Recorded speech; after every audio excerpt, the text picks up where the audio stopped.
do an overview of why these three teams are sitting in front of us, for the benefit of those who are not so familiar with IYPT.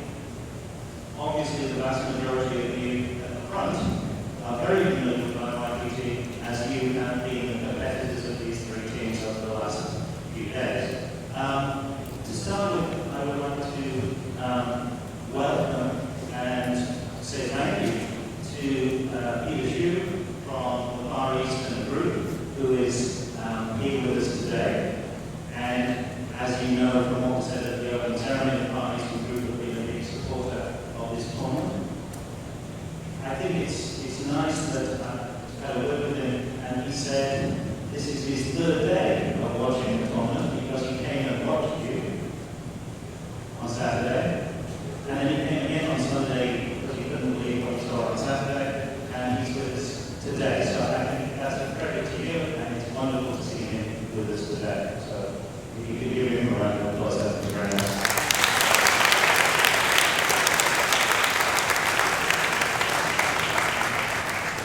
Okay. International Visitors Tournament is not just something that happens on a day. The three teams in front of us started their journey in this competition a year ago. We released 17 problems that were complex, open-ended research problems, and these students in front of us conducted theoretical and experimental research. They have competed in their national qualifying programs. They've then done more theoretical, experimental research, which has led them to this tournament. Then over 5 rounds, they have presented 5 problems, they've opposed 5 problems, and they've reviewed 5 problems, and their points on all of those things led to the 3 teams in front of us this morning. So they have already proven themselves to be winners. They have already earned their gold medals. And today is about proving they can be the best of the gold medals. So I wish them all the very best of luck today. At the start of any physics fight, as the competitors well know, the first thing that we have to do is introduce ourselves, and then we introduce the teams, and we go into the fight and hopefully have a lot of fun while we do things. I am Mr. Alan Mountain. I have the honour of being president of IYPT. I joined IYPT in 1998 and have been basically infected with this tournament ever since. This is something I enjoy every year. I am a physics teacher, a high school physics teacher, and for one thing, I say this to every single team out there, I am always in awe of what you do. You always take it further than I expect. And despite all the criticisms you might have had during this week as opponents of the tactic work, we are all amazed by what you do. Okay. I'm going to ask each juror to introduce themselves. Perhaps I should say before I do so that I have the rare pleasure of being the chairperson, but not having to grade. The gentlemen and ladies in front of us will have to give the grades. I just stand here and read them out, and it's a very nice feeling just to be able to watch and enjoy. So, without further ado, we'll introduce our jury. Good morning, everybody. Good morning, finalists. John Malcolm. I'm a physics teacher from Church School in the United Kingdom. With us, welcome.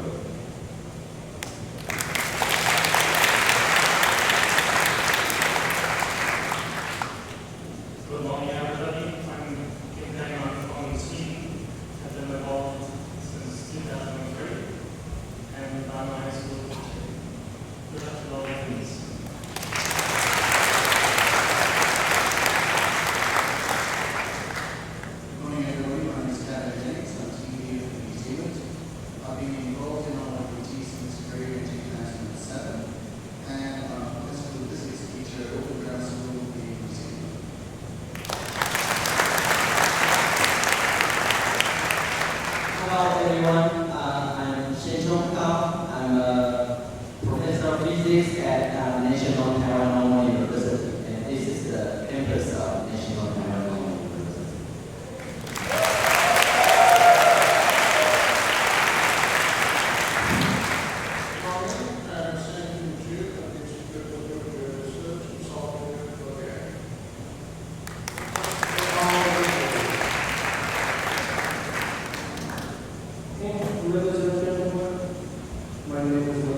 2. Morning everyone, my name is Chung-Cheng. I'm a physics teacher at IYPT Final. Wishing everyone good luck.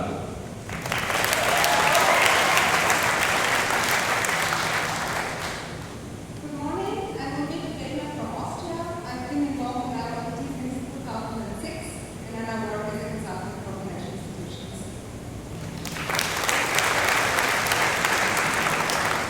Good morning, I'm Pesha Zara from Croatia, Professor of Physics at Taiwan University.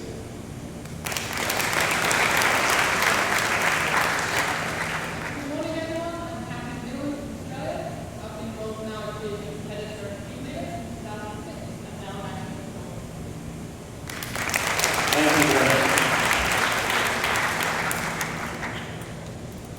The next stage is to move on and ask our teams to introduce themselves and to introduce themselves. Sorry. Hello everybody, I'm Grandmaster of IYPT. I'm in contact from Korea, and let me introduce myself. First is Chung-Cheng, field report for team, and Jim Park, and Chung-Cheng, and Chung-Cheng. Thank you very much, and it's really an honor to stand here and debate for people from all different continents, and I'm looking forward to a great year, this has for this fight, but also for this festival. Thank you.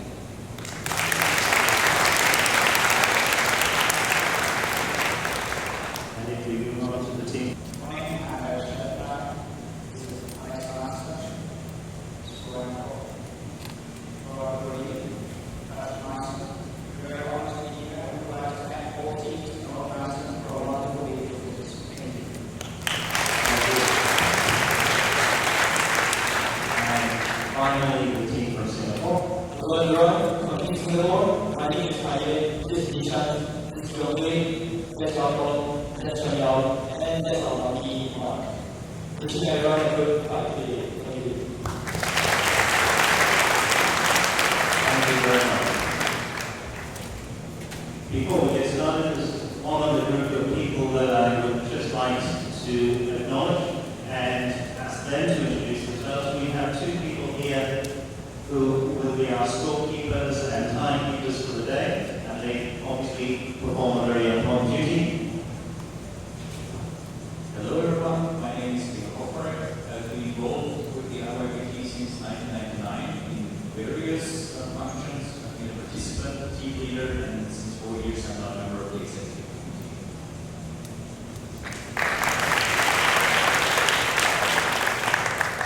I am Andreas Stell. I've been with the IYPT since 2006.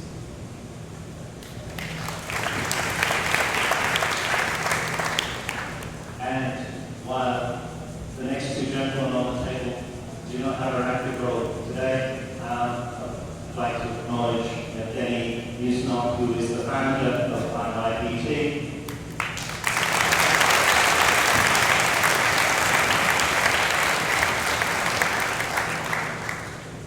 And Ilya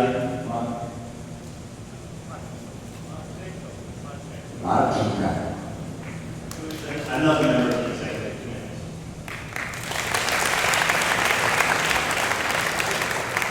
Okay, in normal fights, we start with the role of the challenge, where the opponent team challenges the reporter team to present a solution, and they have the opportunity to reject that solution. Today, the three teams have selected a problem, and the first round will see the team of Korea present the problem Solidon. They have now 5 minutes to prepare to start that presentation. Good luck.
Good morning, everyone. My name is Chung-Cheng, representing the team of Korea, and it is the honor to be at this stage to present problem number 4, solid problem.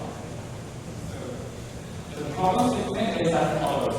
The problem asks to attach cylinder pendula on a horizontal axis and connect the cylinder pendula with a light string. However, here I want to make a point that because the light string has this continuous force response to stretch, this makes it physically hard to analyze. So instead of a light string, I substituted the right light string with a rubber string. Moving on, the problem asks to investigate the propagation of the deflection along the chain. And also, the finally asks, what is the speed of a horizontal wave when each pendulum undergoes a 360-degree revolution? So now I'm going to introduce the flowchart of my presentation. First, I will give a qualitative analysis of how a solid is formed. And moving on, I will give a quantitative theory by making a network equation where each pendulum is attached in the chain. And also, I simplify this equation to make the equation that has the form of a sine-cosine equation, which is often used to explain the system of a solid bond. And I also verify my quantitative theory using computational simulation, and I change these kinds of parameters to actually investigate how these parameters affect the propagation velocity of the solid bond system as asked in the column. So what is a solid bond? A solid bond is generally defined as a self-reinforcing solitary wave. So you can see from the figure above that a normal wave would have different shape as it propagates through this media. However, a solid bond has maintained its shape while it propagates through its media. So how is a solid bond made? A solid bond is made by the cancellation of nonlinear and dispersive effects. I would like to elaborate on this point in my qualitative theory. So beginning with the design, this is a simple picture showing the solid bond system I have made. I would like to emphasize that I used a ball bearing to actually minimize the friction between the axis and the pendula. And I attached bolts as pendula, and I used washers to act as mass. And as I emphasized, I used a rubber string to have linear response to stretch. So the physical properties of the solid bond system are given by the following. And this is a front view and a side view of the solid bond system I have made with So this is how I gave initial deflection to the solid bond system. I actually switched the program to a constant length so that I was able to give an initial deflection to the solid bond system. So you can see that I have made a solitary wave using this program. So I measure the propagation velocity using linear dynamics, which is a really attractive program. And so this is a simple observation of the solitary wave in this solid bond system. Now we can see that as I defined the position, it maintains the shape while it propagates through the media. Moving on, I would like to introduce the theories I have made. I would like to start with the qualitative analysis I have made. So this is how the elastic force and gravitational force, which are the two forces that act on the solid bond system, actually make solid bond. So a solitary wave is in its equilibrium state, and I artificially make the wave length shorter. Then you can see that the elastic force is exerted on the system to actually push the wave back to its equilibrium position. So you can see that this is a dispersive effect in this solid bond. And so moving on, the gravitational force actually has an opposite effect. You can see that if we artificially actually shift the wave from its equilibrium state, then the gravitational force exerts force to maintain its speed. So this nonlinear effect cancels out the dispersive effect of the elastic force. So moving on, I would like to show you quantitative theory. The torque that uses the rubber string can calculate the following diagram. And from this, I have made a torque analysis.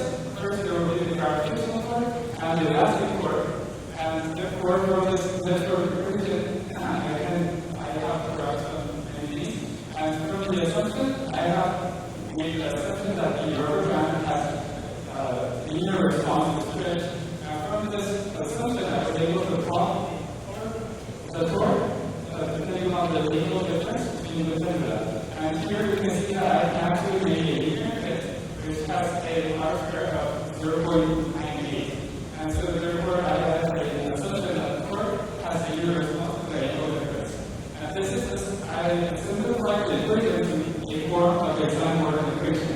This is the original network equation, and using the assumption that the pendula are placed continuously, I was able to achieve the equation that has the form of the sine-Morgan equation. So alpha here stands for the moment of inertia, beta stands for the elastic properties of the solid system, gamma stands for the gravitational torque exerted on the system.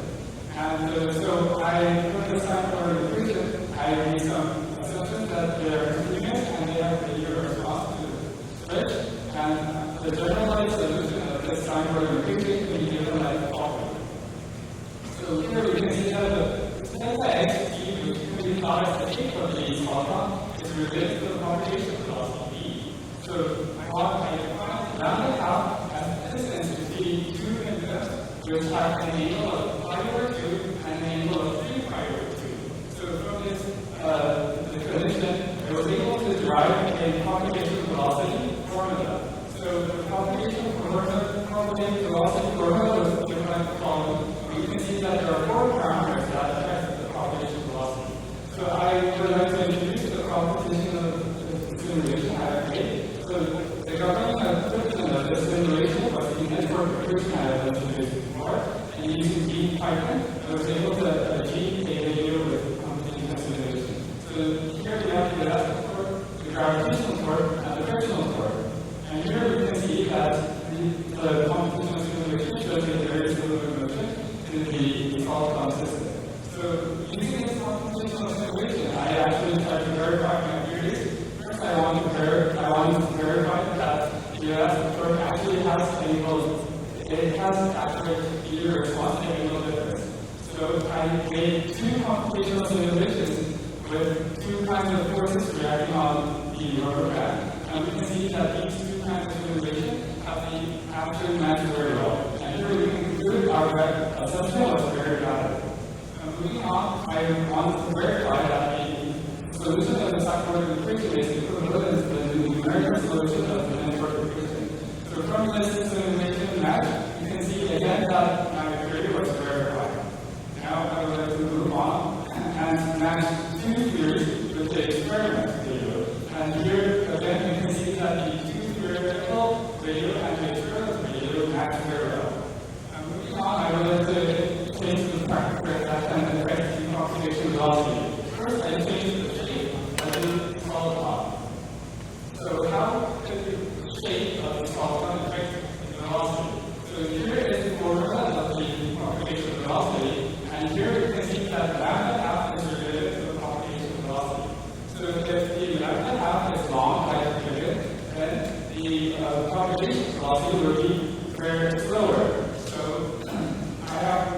So the general motion of the solitary wave is known as the following, and this is an experimental observation I have actually made. I can put the other parameters, and here we can see that since lambda half has actually decreased, the propagation velocity has actually increased. And this was the theoretical and experimental plot of the expected velocity versus lambda half. And we can see that they match very well. And moving on, I will change the mass position of the solid body. So the formula was going to call it. So if the mass is further from the axis, then we can see that the alpha value and gamma value will increase. And this will cause a decrease in the propagation velocity. So here you can see an experimental observation again. And we can see that as the mass gets closer to the axis, the alpha gamma value drops, and that makes the velocity faster. And this is the velocity versus lambda half for different mass positions. And we can see that all 3 curves match very well with their theoretical prediction. And this time I changed the distance between the solid pendula. So if I change the distance between the pendula, then here we have the beta term, and you can see that the beta term is actually related to the d, which is the distance So since beta will change, you can see that since the distance between the solid has increased, maybe the velocity also increased. So this is the velocity versus half plot for different distances, and you can see again that three curves can actually curve up. And again, I would like to change the elasticity of the rubber stream. And so if I change the elasticity of the rubber stream, then the E value of the vector term will change. And due to this change, the velocity will also change. So this time I have increased the number of rubber streams I attach, and here you can see that since beta has increased, the computational velocity has also increased. And so this is the velocity versus lambda half plot for different elasticities of the rubber stream. And here you can see again that the theoretical and experimental plots match very well. And now I would like to conclude my presentation. So the problem statement asks to actually investigate how the parameters will affect the propagation speed of a solitary wave. So I formulated the propagation velocity like the following. So if lambda half, we saw that lambda half the shift of the solid one actually affects the propagation velocity, and the alpha and gamma, which are the gravitational and inertial terms, actually affect the propagation velocity as well. And finally, the elastic properties and the distance between the pendula, which can be represented as beta, can also affect the propagation velocity. And thank you for listening to my presentation.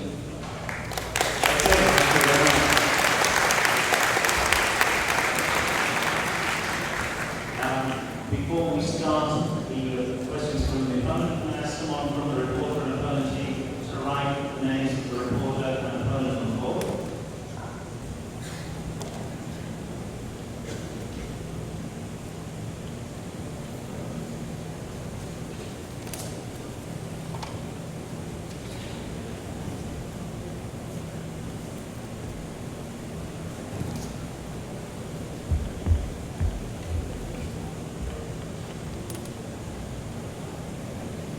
Okay, thank you very much.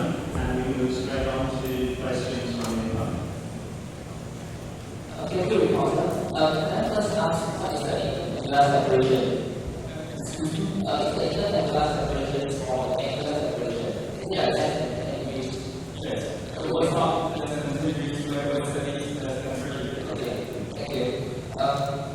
Can you go to the video of any equation of the Taiwan equation?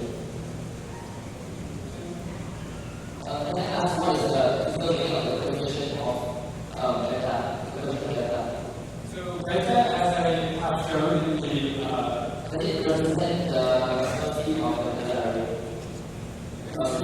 The coefficient dV squared. Yes. So D is related to the elastic properties of the rubber stream, and D is related to the distance between the pendula. So does it represent any slope of the dE wave? Excuse me? So beta will be included in the formula for the propagation velocity as I have shown. So you do not need to refer to any slope of the propagation wave. You mean the inertial and mass terms? So you mentioned a differential form using the computational model. Can you elaborate on what the differential form is? What do you put? The governing equation. So for the governing equation, I have the network equation I have introduced before. So using this, what is the differential form? Is it proportional to angular velocity, proportional to? So this, I only have the assumption that the rubber band has to be linear response to stretch. Frictional form. So I actually included the frictional force as well. So what is the force you use? Is it the constant force, or is it proportional to angular velocity, or is it? I took the average version that acted on the pendulum. Okay, that's it. Thank you. You have 3 minutes to prepare. Report the message there.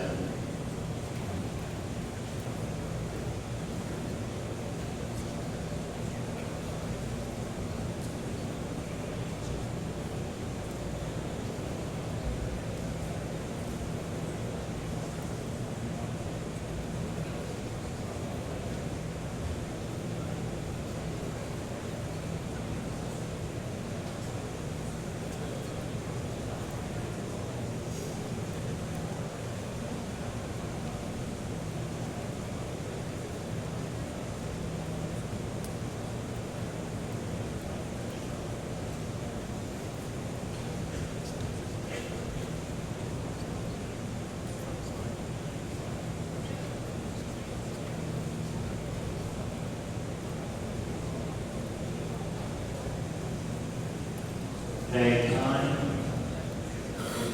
Thank you, reporter, for your presentation on problem cost.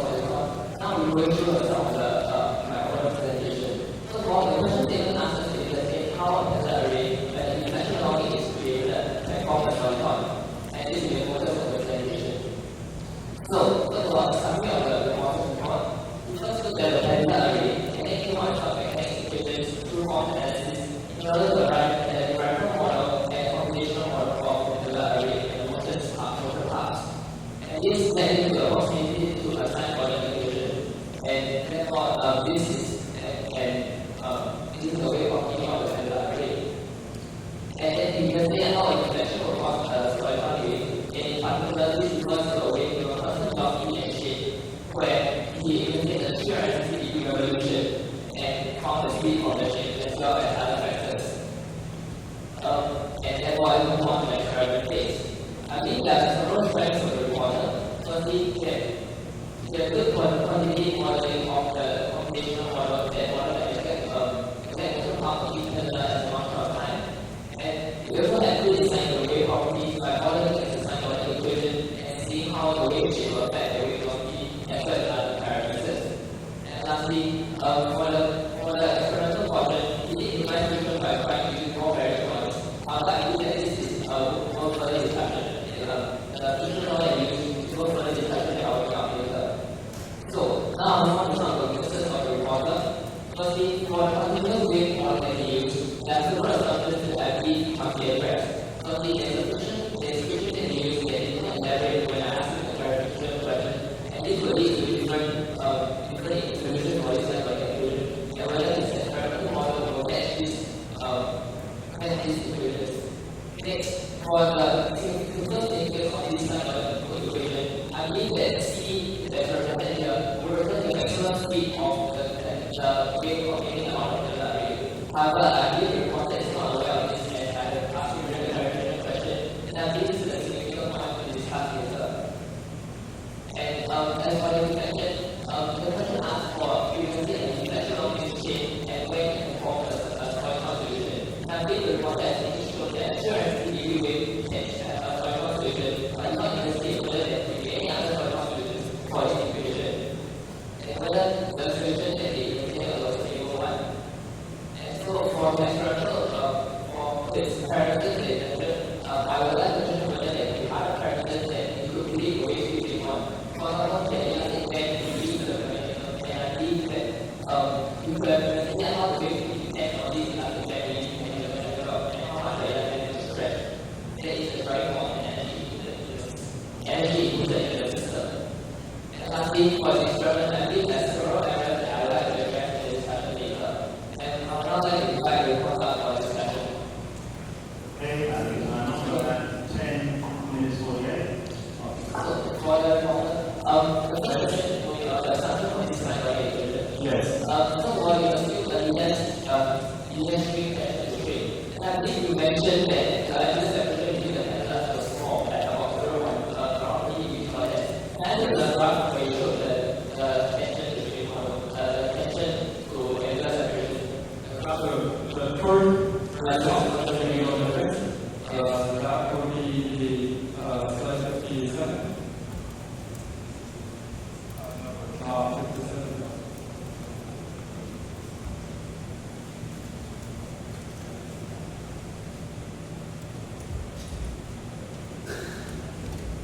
Yes, this is I apologize for the confusion.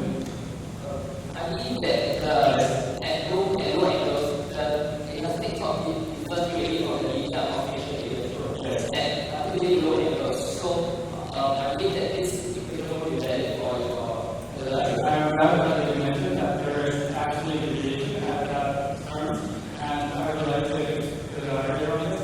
So first, I would like to point out that the R-square value of this graph is 0.98.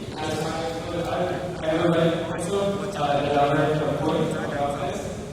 In my simulation, there was actually a difference between the simulation that I used. Yes, I would like to show you that there is actually a difference due to this course. And so, you mentioned that after it is kind of like this, because all the way from negative 1.5 from 1 radius to negative 1 radius. And I believe that the working range of your array as a conversion is like less than 30 degrees. And for most cases, it will be even lower. And thus, the working range is only in a small region there. And thus, this will cause great error and deviation from the Yes, I understand that would be a possible cause of error. I would like to show that how that cause of error actually shows in my simulation. May I show you?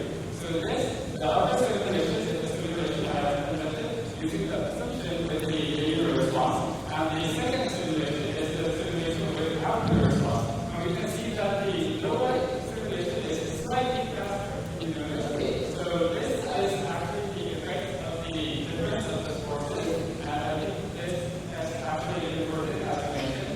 However, the difference was quite small. Exactly, what I believe that you have a simulation that roughly shows that the width are roughly equivalent. However, you have only a video to show it and no quantitative equation of how this deviation will enlarge and, for example, lower the rectangular separations. But this time, I think I like to point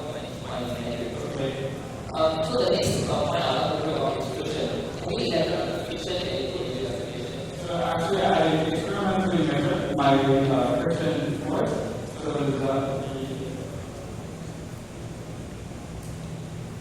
you experimentally measured from the entire system. So this is how I measure the friction force that I have substituted in the computational simulation. So I have actually measured the equal difference that was made by the friction while the pendulum actually moves. I believe the video is not too clear on the video. Do you use one pendulum array to measure the friction and what is the friction dependent on? So the friction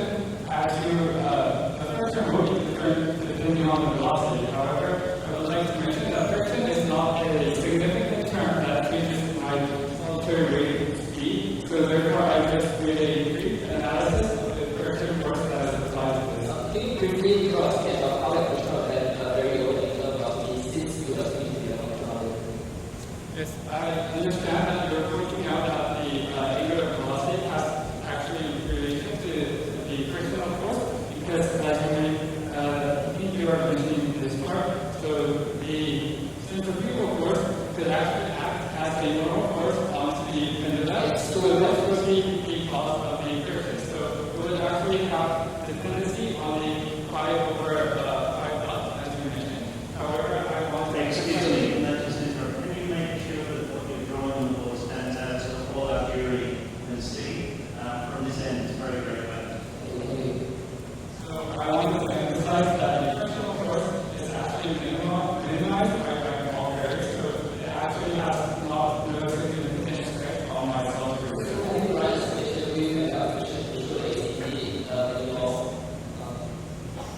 Okay, so I believe that you have, so this is the law that you use. Yes. I believe that by putting only one pendulum to find the friction law, you have figured like another additional frictional torque. Use the copy of the pendulum since as they pull on each other, this will become the edge of the sideways direction, and this will induce additional friction. And I believe this can be accounted for by putting two pendulums together and using a friction of one of them.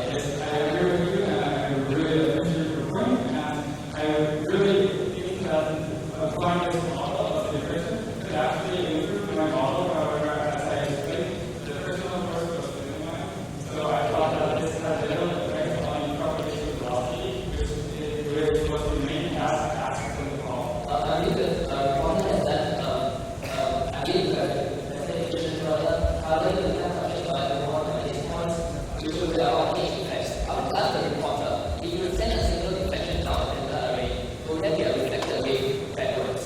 Yes, I'm glad you mentioned that again. So can we go to slide 65?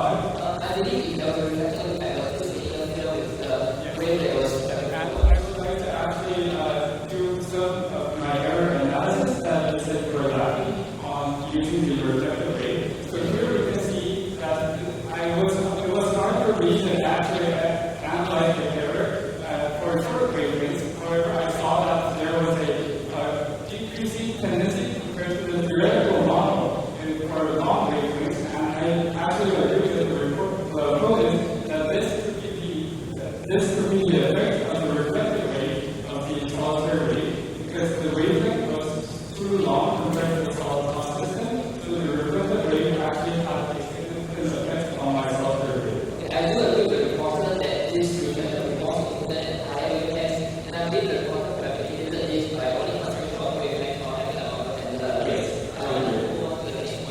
this is estimated. So the next question on the physical significance of the coefficient. In the sign equation, do you know the physical significance of the coefficient C? I saw the previous slide and I think there was some confusion because of the coefficients. And I would like to mention that the C you have mentioned is actually considered in my model as it's better in the model, right? It's way better. So you said that C will give you maximum velocity of solitary wave. Yes, I already do so. Yes. So can you show me the next slide? What is velocity? So here, if we analyze the equation, we can see that the E is equal to the square root of this value. And here I would like to mention that the C you are mentioning here is actually equivalent to the value of the square root of alpha over alpha in my model. Okay, so it is. But do you agree that it's the maximum speed of the wave for anything along the area? Yes, I do agree. So you do agree with that. So it's okay, basically it's the maximum speed. Okay. So what's the value you use for this equation? Do you know the standard name? You use that. The delta, the square root of delta over the maximum speed. I did not control my experiments for the maximum velocity. I just saw the plot for the velocity versus Yes. What is the value of this maximum velocity for your delta? I haven't done my calculations, but I can do a really quick calculation. I think but would you agree that as we increase as we want to improve the maximum velocity, the size of the wave packet has increased? Yes, very true. So, if you have this case of delta array of both the continuous case, I mean that the wave size decreases, then the interference temperature will increase by a lot. Can you repeat the statement? So, when the wave packet size decreases, then the entire cycle of 360 degrees would have to be in a very short, like 2 candelas, or one or 2 candelas. Like it will be a very short wavelength. Yes, I agree with your point, but as I explained, I did not conduct my experiments for the maximum velocity. I have shown the plot of the velocity versus shape, and that's what I actually focused rather than the maximum velocity. So I would like to ask a question whether you agree that the discretization of each candela would change the maximum velocity, since at larger angles of separation, the side order model will break down. Yes, if I actually had the maximum velocity into account, I would agree with the opponent. So would it have maximum speed increases or decreases in the big discrete? Excuse me? Will the maximum speed increase or decrease when you detect the delta array discrete? It's about a continuous model. So compared to the continuous model you're asking where it would decrease or increase? Yes. I would say it would decrease. Okay, I believe that I agree with the model that it will decrease because the additional storage because the release is less. Okay, thank you. Now I have to point the next point about whether there's any other solution for type model equation. In particular, for a small deflection case, I believe we should have an explorer relation, and I believe it would be interesting to investigate as well. So I believe there could be other equations such as the generalist equation and the appropriate equation. Okay, we're out of time. Thank you very much. We move straight on to the opponent who has 1 minute to summarize the discussion. I believe the report has done a good job in finding a computational model of the delta array, and we have not identified this computational model and approximating the sign equation. However, I believe the computation has several flaws that the model did not address. First of all, the solution was not performed accurately enough, and this was identified with the counting of the candelas and the way of its sound the delta array. And I believe that this assumption will break down and thus the reported model of sign equation will be less valid. Next, for the discussion, we did not indicate whether there is any other solutions, and in particular for the small deflection case, I believe there will be an interesting solution on the dispersion relation, and I think reported to have investigated this as well. So, and I believe for the equation, the system systems of equations are at C, the maximum speed of delta array, and I think this will have interesting investigation to see whether this C will increase or decrease based on the discrete nature of the delta array. Okay, that's fine. Thank you very much.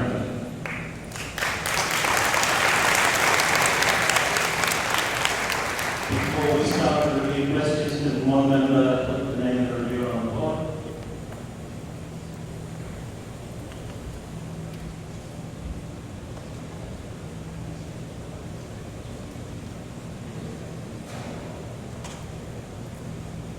Okay.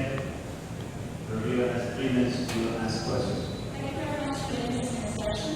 And first of all, could you show me the first video you showed us from the Saudi Arabia experiment? Observation? Yes, please. Yes.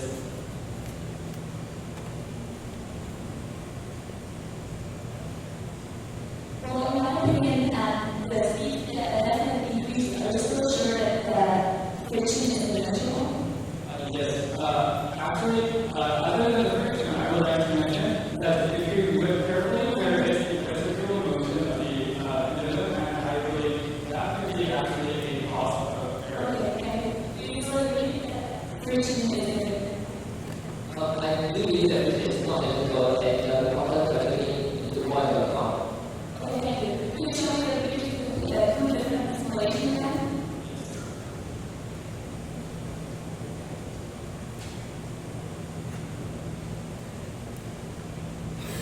So, are you using this slide? No need about 100% or This one over just show video. the lower will be the sound of the vision. Will be the network. Can you explain why the second loss and the loss are swing rolling and second loss? That would be because of the assumption. No, this would be because the assigned order of the vision needs the assumption that the torque has to be years long and equal to this, as I mentioned. However, the upper situation does not consider that, and that makes the difference. Okay. Do you think that these simulations will represent Saudi Arabia? The Gong-Guan model. The upper one. The upper one, I do not believe so. This is just, as you mentioned, the class of material Thank review. you. Could you please explain how energy is conserved in the system? So, okay, so I will learn to show you. Please answer slowly if possible.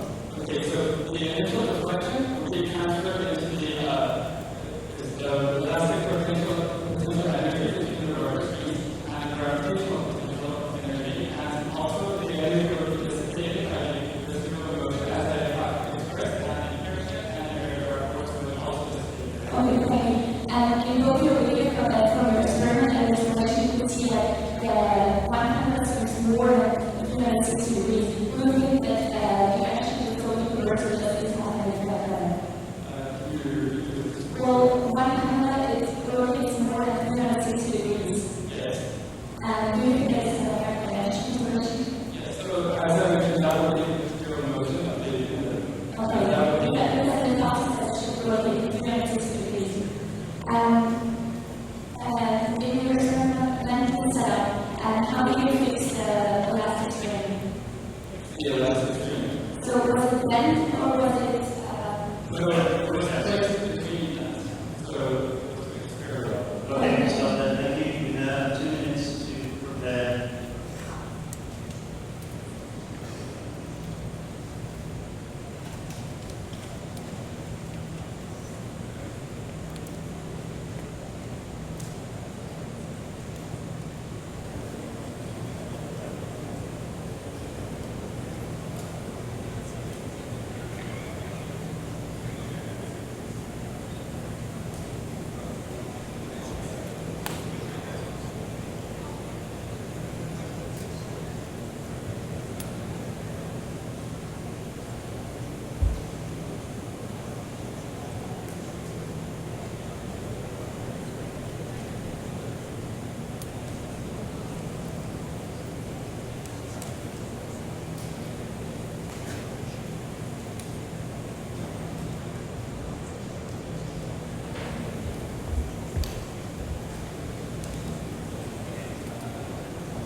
human services on their grade. So I think it has all the classes fulfilled. Now the outcome report. And what I think is very good is that they really show us a demonstration of the solitary way. And after this, we explain the task, the design, and quality data. It is funded a period. I thought it was a good rush through, and it was hard it was a bit confusing with all the repetition, and also I think that this needed some clarification. We then went on to do this computational simulation. This is called rush through, and you could really see which simulation can be really used. There were a lot of different simulations that they just played out in the videos. So just trying to read this for the reporter.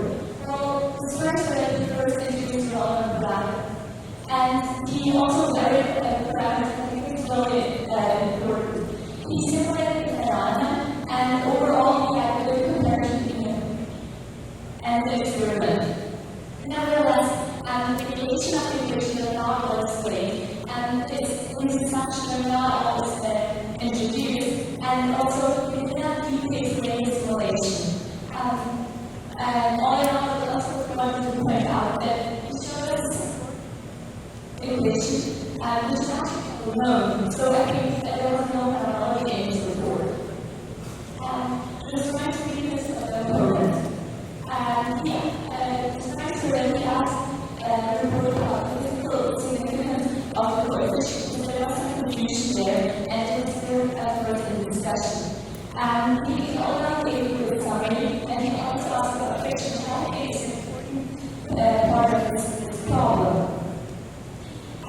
He also does this assumption and pointed out the sign order relation. The previous asserted he sometimes asks some questions which we already clarified through the report, and I think discussion didn't really progress. Sometimes it was a bit hard to understand, and I think it was sometimes always get the way he's also which is not the point of the discussion. He also emphasized the importance of friction in the low friction case. Now to talk about the discussion. Well, first I'll talk about the sign order regulation, and after that we'll move on to the friction. Well, to the friction, the opinion was that the friction is not important, and friction at a free time line, and I think it's important that it's not going to measure it. That's what else I told you pointed out. And to the reflective rate, they went on to discuss the reflective rate, and also talk about the physical of the coefficient. I think it's really important. And all in all, I would say that due to the friction, the velocity of the propagation, the velocity of the solid gun will increase really over time. So if we had a longer experiment set up, you would see this more clearly. Thank you very much for your attention. Thank you very much, and we have concluding remarks. I would like to start our final remark. So first, thank the opponent and the reviewer for their review about this problem. First, about the opponent mentioned about the friction. However, as I explained, the friction has been minimized in my case, and he also mentioned that this strip affects the maximum velocity. However, my case was not the maximum velocity, it was just the velocity versus shape plot, so I thought this was not very relevant. And about the reviewer mentioned that since my simulation has some errors, she said that this is not a solitary wave. However, I want to emphasize that this has considerably the network equation by Newton's law, and this is the sign order equation. And so I can say that this case is more realistic than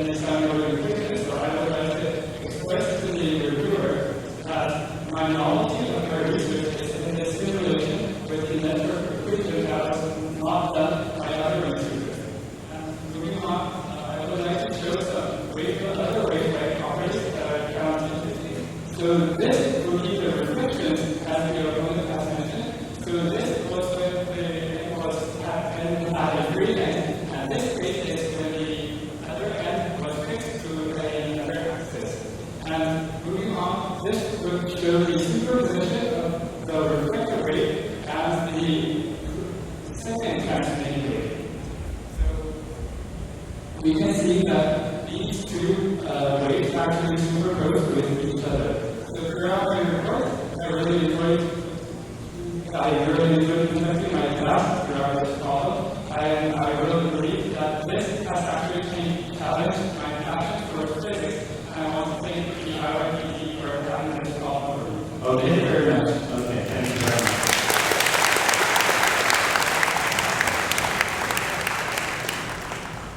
We move on to the stage in the fight where the jury get to ask questions. Can I, first of all, remind you that there are 11 people sitting on this row, and we have 5 minutes for questions. So please try and formulate clear, brief questions that allow the 3 people in front of you to give you hopefully brief, clear answers. So if we can start the time, and somebody like to start the question? John? Question to the reporter. Did you look at reflections where the rotation was less than 360 degrees? Are you mentioning when the deflection was less than 360 degrees? I thought that the problem you can ask to achieve the velocity for a 360 degree resolution, so I did not consider that case. You mentioned friction or in general dissipation. So what do you think the major dissipation? What's the major cause for the dissipation? So I would like to mention, I would like to say that the most major dissipation would be the residual motion of the pendula. The design for the equation, you can see that the pendulums are fixed with after the smaller wave has propagated. However, in reality, there is some residual motion of the pendulum, so I think that would be the main. Excuse me, can we stop the planning simulations? It's just your questions, unless they ask us here. I think what's important is that in reality that one pendulum doesn't just rotate 360 degrees, but it rotates a little bit more, and this is important for. Okay. Please show me the graph, the linearization of the question. We discussed several times. And then after the graph, please show me the region on the x-axis. So for which region here your experiment would be running? Would be like through the whole graph or rather in this region?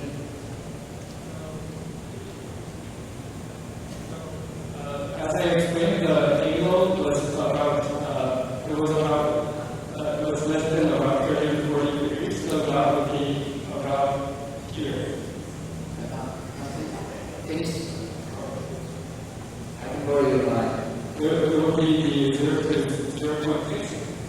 It's invisible. I'll do a borrow that. I will do it as well. 0 to 0.6 gradient would be the main. Okay, then the question is, you consider that region the linearization you've made? Yes, actually, I really appreciate your question. I think my model would kind of been improved if I actually considered that range. However, as I showed, this error would actually cause some error, but it was minimal. I think you would answer that.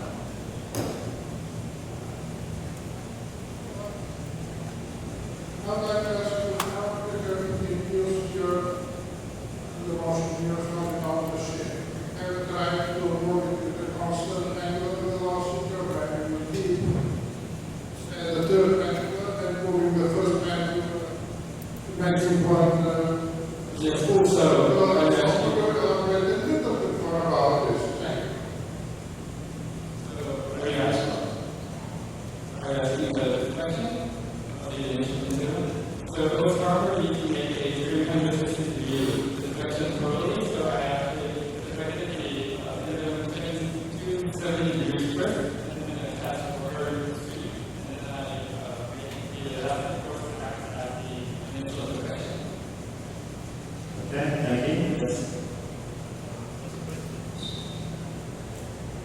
Please. How do you change to a meta app while you never have real estate? So this was a very complicated process. So actually what I have to do is I have to use different rubber bands and different lanes to achieve these values. So every time I finish the experiment, I have to find the appropriate lane each time for different parameters. Okay, thank you. Do we have anyone else with a first question? Dr. Fletcher wants a second one? Okay. Just a very short one. The dissipation of the energy in the lava springs, do you consider this is important or not? The order because they exert a elastic force, I believe it would be minimum.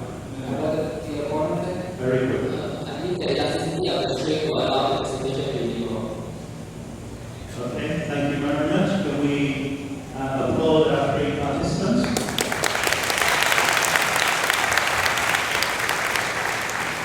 And as the jury and reflect on what we've seen and compose their scores.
Okay, our jury are now ready.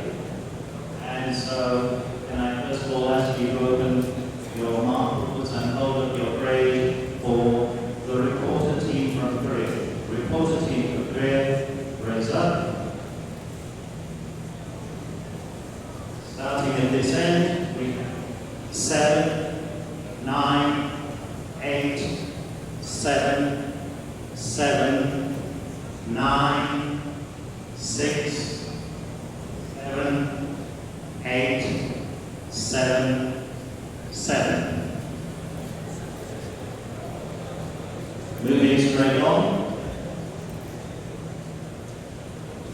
Moving straight on to the marks for the opponent team from Singapore. Raise your grades.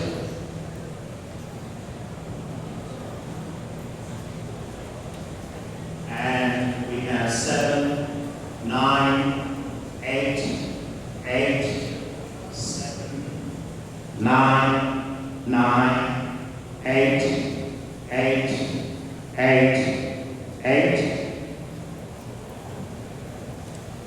And finally, for our review team from Switzerland, review team raise marks.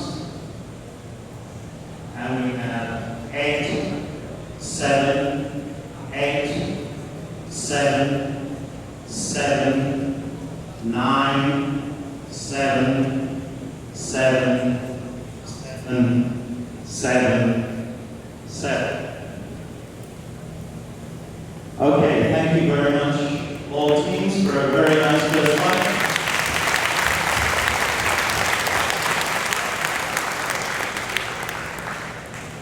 Can I ask all the jurors to make sure they sign their mark sheets? And as you know, we will now rotate and the teams will change places. It's 10:24. If we could try and be, sorry, too keen to get through. I apologize. Okay, certainly if we look at our marks, there are a couple of things that might need clarification. Within our report, we have a 9 or 2 9s and a 6. Dr. Fletcher, would you like to start with your justification for a 6 for the report? Okay, I would prefer to start with mine, but I can do that. I think from what I can see and from what I know about this problem is that we unfortunately started from an experimental setup that did not lead you to solid. Because unless you stretch the rubber string in advance, the physicists just would not bring you to the solid. And you have to find all the problems you saw there, including the linearization, which simply couldn't do that because it was clearly a quadratic function here, including the experimental problems you had with the round head running in front of the solid, and all the other problems you had to face. So unfortunately, you started with a not completely correct experimental setup, which would physically never lead you to a proper solid. And then you have to tackle with all the obstacles. And this is for me, maybe also, I would say, correctly tackle with most of the obstacles. So I gave you 1 point for physics. For the presentation, it was pretty quick. You jumped over several things. So I didn't give you any extra point for presentation needed for the board to give me down to 6 points. And I'll be happy to discuss physics in detail with you. Okay, thank you very much. And we've got 2 people giving a 9.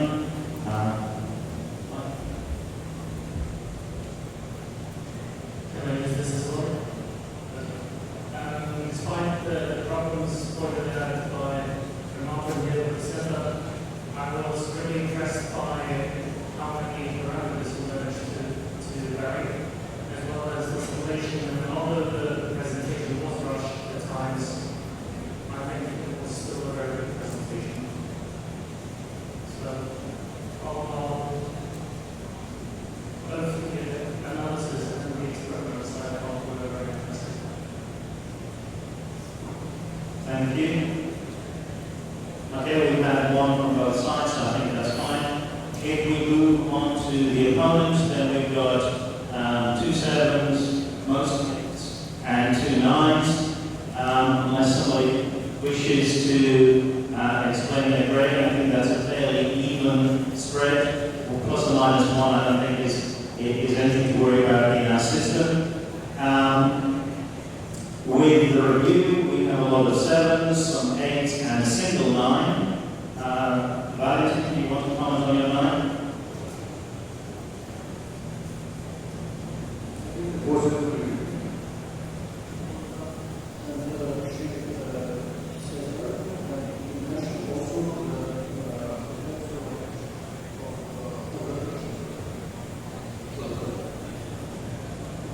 Okay, thank you very much.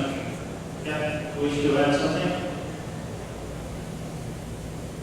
I'll just comment on one of the steps that I review.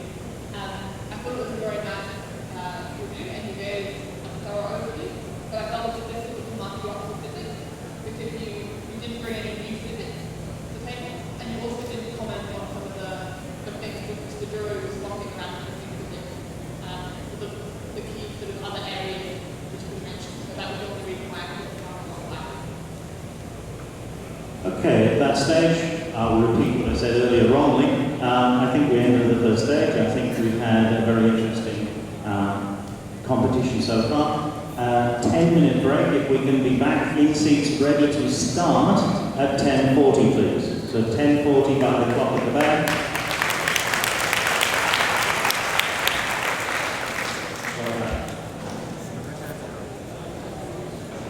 decided on it, we could move on to our second stage.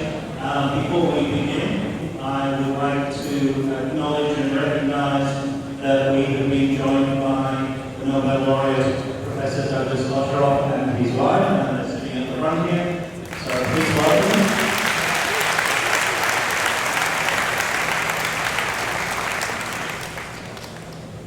And now we move on to our second stage. In this stage, the team from Singapore will become our reporters, the team from Switzerland will become our opponents, and the team from Korea will now conduct the review.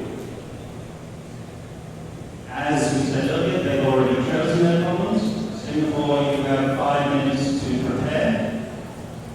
Starting now. Good luck.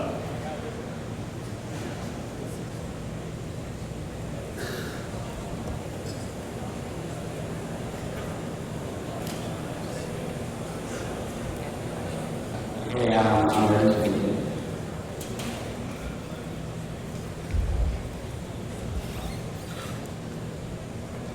Okay, you have 12 minutes. Good luck. You got it. Good morning. We are presenting our solution to problem 7, very much. The problem statement tells us to put one half of each side of the graph with the arrow 2, and then we will hold the other on the left. However, operating current is used to eliminate the 2 to read the at the same time, which we find cover the intensity and frequency. So to start off, this is our experimental setup. Our graph over 2, on left power by alternating current, and a microphone used to record the sound. And this is an actual sound wave recorded by microphone. So first, the mechanism behind the very large phenomenon. This is a schematic volume, which is powered by a 50 Hz alternating current, and is making at twice that frequency, at 100 Hz. So this is our graph, and in the off phase of the AC cycle, this is cool. The AC cycle transitions to non-state, right from the left, it's infinite to 2, and the 2 is off the side, keeping up. When the AC cycle then transitions back to its off state, heat energy transferred from the 2 to the end, which causes it to expand. And this periodic expansion and contraction is what we hear as sound. Now, based on our quantitative model, we can make a few predictions. The first one is that the sound frequency we hear will be double of the AC frequency used to power the lamp. And this is because in one AC cycle, we have 2 leading phases and 2 cooling phases. So we experimentally verify this by plotting a graph sound frequency against AC frequency. The second prediction by our model is that we require a lamp powered by alternating current, and lamp powered by direct current will not work. We will hear no sound. The third prediction by our model is that the key behind the phenomenon is the temperature fluctuations at the surface of the suit, which we directly are having a mental plate in the jar and sending an alternating current through it. And we heard a distinct sound, which is very similar to the one that we heard around the jar over the suit. So now, let's go back to the problem statement, which told us to investigate the same sound, which we define in terms of intensity and frequency. So using our quantitative model, we can predict what the frequency would be. And now, we look towards the intensity, where we want to investigate the effect of the relative parameters on the sound intensity. In particular, the light intensity used to eliminate the suit and the light dropping frequency. And we want to be able to theoretically predict what the sound intensity we feel will be. So our quantitative model is split into 2 parts. In the first part, we will develop an expression for light intensity absorbed later than the suit. After that, we will calculate the change in temperature of the air when heat energy is transferred from the suit to the air. And finally, we will calculate the expansion of the air and the sound intensity that we hear. This is a schematic of our jar, with the black area representing the closed surface area of the suit. We define a one-dimensional axis system with the length of the origin and the surface of the suit. And we have the length of the air, the length of the suit, and the length of the vacuum. So the first part, where we want to develop an expression for the light density absorbed from the length of the suit. This equation gives us the light density which is incident on the suit, where Imax and Imin are the maximum and minimum light density, which we now define as Hausdorff AC. Omega is the light dropping frequency and T is time. If we define beta as the optical absorption coefficient, we can calculate the light density absorbed in the length of the suit, and it's given by this equation. Now that we have done that, we can move on to calculate the change in the temperature of the air when heat energy is transferred from the suit to the air in the jar. And to do so, we set up a heat compression station for our shop. We have the soup, the vacuum, and the air, where heat has a temperature and outside the thermal intensity. And for the case of our soup, we have an additional term to account for incoming light intensity, which is converted to heat intensity, which is where heat is trying to escape our heat and we drive into this section and increase the thermal conductivity of the soup. To solve this equation, we set up the boundary conditions for temperature continuity at air soup and the soup vacuum boundary, and heat flux continuity at air soup and the soup vacuum boundary. And we arrive at this solution for the temperature filled with air as a function of position and time. But the first part represents the DC part. However, that's not often occurs to us because we require alternating temperature fluctuation, which is given by the second part, where psi represents the complex amplitude. The first term represents the accumulation of temperature with distance to the soup, and the second term represents the duration of air temperature. So psi is the amplitude of the temperature variation, where R is the time. And using this full side, we can calculate for any setting of the vacuum, the soup, and the air. However, for the power case, where we're using soup, we can make a few simplifications. The first one is that the soup is optical opaque, which means that all the light is absorbed by the soup, and the product of optical absorption coefficient and the lens is a very large number. So taking the estimate of that would approximate to 1. The second simplification is that the soup is thermally thin, which means that one thermal wave which can propagate through the length of the soup is much larger than the length of the soup. The length of the soup is not so important here. And mathematically, that translates to the thermal diffusion length and length of the soup being a very small number. So taking the estimate of that would approximate to 1. And with the further approximation, that the absolute value of R is much greater than 1, and that each with energy, we arrive at a simplified solution for psi, where K is the thermal conductivity, C is the specific heat, and rho is the density of the vacuum of the jar. Omega is the right operating frequency. Now we will calculate the change in temperature of the air when heat energy is transferred to the soup in the air. We can go on to calculate how much air was spent and what the sound density would be already. This is the equation from the previous session, and we call the AC part of this solution. This is the graph of the AC temperature against the distance to the soup. We'll take the following curve, and we see that the temperature fluctuation quickly accumulates to 0. In fact, there is one thermal wave there. And what this means is that we find a thin layer air boundary which responds firmly to the soup, and we'll call it the acoustic system. So what the acoustic system does is that it expands and contracts in response to temperature fluctuations at the surface of the soup. And if we want to calculate what the change in the volume of the system will be, we first have to calculate how the temperature of the system varies with time. And we do so by taking the spatial average across the length of the system, which is given by the following expression and approximates to this. Now that we have the temperature of the system as a function of time, we can use the IPS law to calculate what the change in volume of the system will be. Where Q0 is the reference temperature and it's the DC temperature of the acoustic system. We substitute and arrive at this expression for the displacement of the system as a function of time. Now at this point, we are down to the question: how does the rest of the energy jar respond to the pressure fluctuations of the acoustic system? It could respond by creating any waves to jar or by law of expansion and compression. And to investigate this, we have the sound field inside our jar, where this is the graph of sound intensity against the system having point into the jar, all the way from 10 cm into the jar to outside the jar. And if we look at this extending wave, we would see different pressure fluctuations in different parts of the jar because of the noise and anything else. However, we see a constant pressure fluctuation, and this means that we can eliminate extending waves along the length of the jar. With that, we repeat the process for different radial distances and see that the pressure fluctuations are constant. We can eliminate radial standing waves. And eliminating standing waves makes sense because the dimensions of the jar, which are in the order of 10 centimeters, are much smaller than the wavelength of sound, which for 100 Hz is about 3 meters. And with that, we took the volume expansion and compression, and we can apply the dialectic law, where P is the pressure of the jar, and E is the volume of the jar. So we substitute for the volume of the jar, and the change in the volume of the system, we can approximate it to the length of the system, area of the system, multiplied by its displacement. And this is because the length of the system is much smaller than the radius of the jar.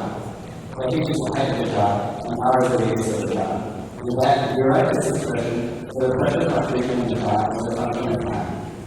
We substitute for the better side and we simplify earlier, and this gives us a better calculation in as a function of time. If we take the absolute value, we will derive the amplitude of the pressure variation, and when we substitute that in this equation, we will get the time intensity that we will get. This is pressure data, I is physical light intensity, omega is the topic frequency, T is temperature, and the rest of these constants represent the physical properties of that data. Now we understanding how the sound is produced, we go on to some experiments. This is our experiment setup where we use a microphone to measure the sound intensity in the ground. So the first thing that we're going to do is find an accurate way of measuring the light intensity. And to do so, we map the light intensity around the radius of the cloud and the length of the cloud. So we took FTVs at different angles of the cloud, and that corresponds to different points on the cloud. And we plot out the light intensity against the cloud. And this is the cloud without the cloud. And when we put in the jar, we can see something very interesting. The jar seems to have a focusing effect on light. So for the purpose of our experiment, we start for the area under the width jar curve. Okay, now we come to the point where we want to vary the light intensity in cylinder 2. And this is a very different to the lamp in the jar. We vary light intensity by having two polarizers between the lamp and the jar. And by rotating the relative orientation of these polarizers, we can control light intensity which is in cylinder 2. Now let's take a look at our quantitative model where we predict the sound intensity will be proportional to the light intensity. And this is the graph of sound intensity with light intensity. And where the red line represents our quantitative model, and these are the constants that we use, which represent the actual physical in our setup. We see a very good agreement between our very experiment with the general trend as sound intensity increases, sound intensity increases and increases weight. Now we go on to vary the light topic frequency with signal generator at arbitrary. So with this, we can control the number of times a second when we open the controller. The other end of the relay is connected to the DC power supply and the lamp is series. And with this, we can control the number of times the lamp blinks per second. And we use the lamp speaker standing at 20,000 cycles per second to measure the waveform from the lamp. Our theory predicts the sound intensity will be proportional to 1 over the topic frequency squared. And this is about the sound intensity is the frequency, where the red line represents our theoretical curve, and we use these constants which represent the actual values in our setup. We see a very agreement in our theory experiment, where we declare that as the frequency increases, the sound intensity increases. And this is because there's less time for the heat to transfer the soup to the air, and we have lower temperature fluctuation, and that's the lower pressure fluctuation, resulting in softer sound. So in conclusion, I have qualitatively modeled the very light phenomena, and based on my model, I was able to make a prediction which are very high. I then used the laws of heat production to quantitatively model the phenomena, and I varied the light intensity and the frequency, and then I see how that varies the sound intensity produced. And there's a great theorem between our theory and our experiment.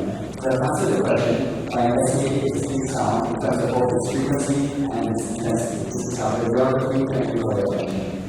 Thank you very much. We move straight on to questions from the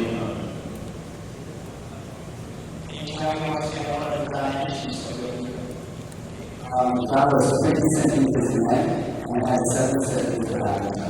If you are opening on this, yes, it would actually show you a graph.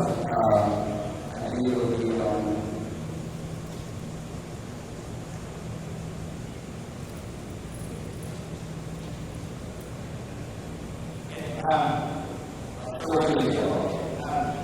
How can you ensure that the microphone gives you correct relation between the two microphones that have your signal? Can you ensure the errors of the microphone?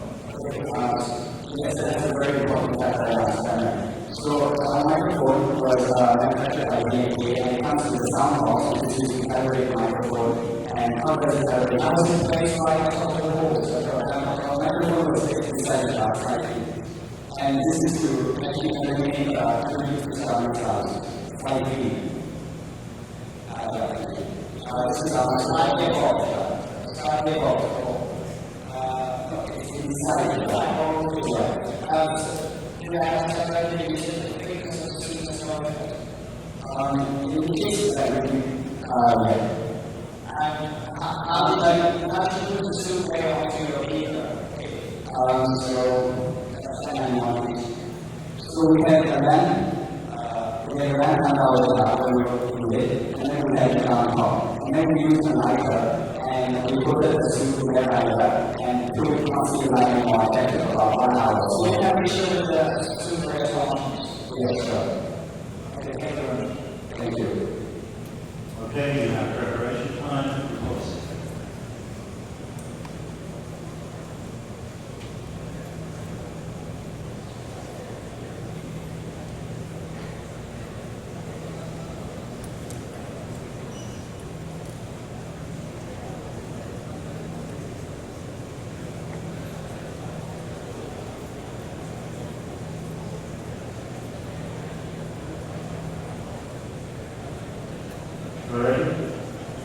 Okay, you want to know I'm now we are going to from 7 to What's the time started, please? So for the task, it says you should close the door with the truth and your role is the lid. And you should illuminate the wall with the light and explain and investigate the phenomenon that will afterwards occur. So the task is I have only partially because it didn't fully explain and investigate the phenomenon. What you can talk about later on in the discussion. So the outline of this report. He first started with this interpretation of the task, and went on to explain the setup, which I think was rather poorly explained. He didn't tell me exactly what he learned and how to ask again. And I think that the position of the microphone is not ideal. He went on to the methods and the prediction, or the incident lines. He didn't get very much detail about what the light was used. Then he was a definitive piece where he physical explanation about the rush error. He tried to bring it within a very small amount of time, but I think the explanation got poor. And on statistics, then he looked at the experiment with light and he was a strength in his report. And he thinks that the experiment with light probably came to this conclusion. It's actually weakness of the theory. He explained the basic mechanism quite well. And he was able to express the technical field, however, the physical justification was still missing. And he said that the basic mechanism included this artistic system. And he looked at pressure variations through his report. There was no clear explanation of the heat version. Assumptions and significations are not clearly stated, and there are no mention of the presence of the ether itself or elements in it. And there was nothing about the condition of the observer, which is about the value of the measure, and or even the report was very impressive. I'm afraid I have seen most of the already in the paper was published in 1976. So there's not much novelty. So the strength of the experiments. Strength was he used different verification methods to prove his theory. And he did some measurements at different positions, however, I think the position of microphones is not ideal. And he measured the light intensity and the weakness of his experiments. There was a very good description of it, so that it was limited and it had significant system properties. And he had no mention of the preparation of the measurement by measuring devices. And the errors were very good explained, and maybe we can talk about that later on in the discussion. So, can I ask you to come up? Can you show me the graph you want to show me before? Yes, thank you. Okay, so this is the graph. The sound is whole diameter. So we start from our pretty experiments on the whole diameter. And the whole is obviously kind of sound, so we're reaching density, but we're not frequency. And by putting the microphone down, we can actually use the surrounding sound. So if you open the door, if you increase the whole diameter, you will have no better frequency than not more frequency. I can see the trend in this graph.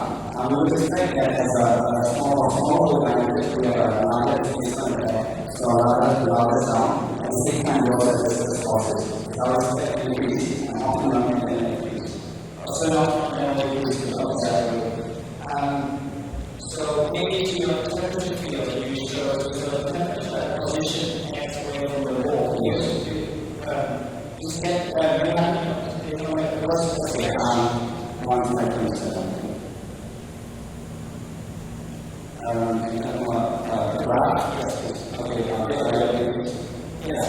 Can you explain physically, purely physically, why does the temperature get increased below the right? Okay, this is just called the AC temperature. So I've moved the two components, and this is one component.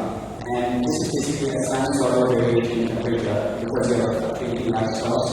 And so to absorb energy, then you'll emit energy, so there's sinusoidal variation. So are you sure that it's not an error in your model? No. You're pretty sure that I'm not sure. Could you please elaborate what you mean? Well, I can't physically explain why the temperature away from a certain position will be lower. My math doesn't make sense. So because it's like we're having different levels of propagating the soup. And now we're basically a sinusoidal form with an exponential curve. Okay, that's all. So you got your job here. You said it has a curvature. And when you said it, if your light source is here, do you approximate it to be a horizontal? No, not at all. What we do, we just map the light density around the radius of the graph. And that is not necessarily anything So then I feel like the light that you have here will be about more, is that correct? Absolutely. Here we have more than here less. So we use inhomogeneous expansion and compression here.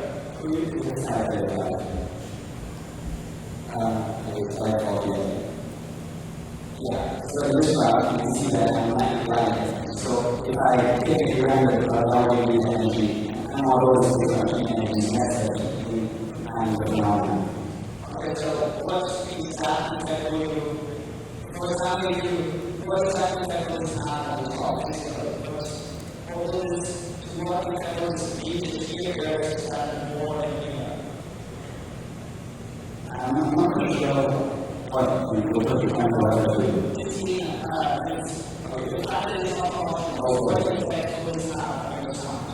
Will not have an effect because as I showed, approximately the distance to the area, the volume to the area, by 86%. This is because this is very, very small compared to the radius of the area. So for any surface where this is small, we can approximate it to the plus.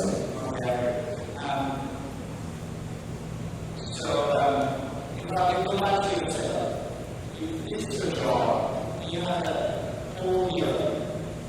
Is that correct? Yes, thank you. And then you have to light, let's say, here. Yes.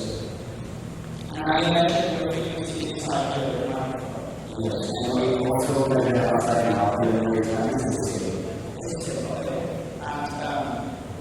do you think that there is no, how can you show that there is no resonance of the decrease of the harmonic?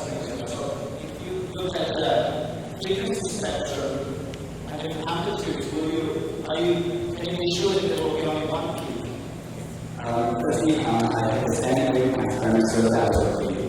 Okay, so no time motion to standing wave, okay, so it's not one about my mouth. So the first time I go from the jar and the jar is sealed, so there's no opening, so I'm also a gentle marker. But nonetheless, I will give a calculation to see that if we had the jar open and you could place my microphone at the jar, the length of the jar would be for every we take at 100 Hz. And it was far from our value. So it's far, but if you artificially change the system by sealing it, because if I enter the class directly, drill a hole open and not go sealed. I think the task is with our open fields where we can hear the sound we can with. And I believe that the reason why the microphone is that is firstly to reduce the surrounding sound, because we get the microphone out where you can breathe better and more surrounding sound.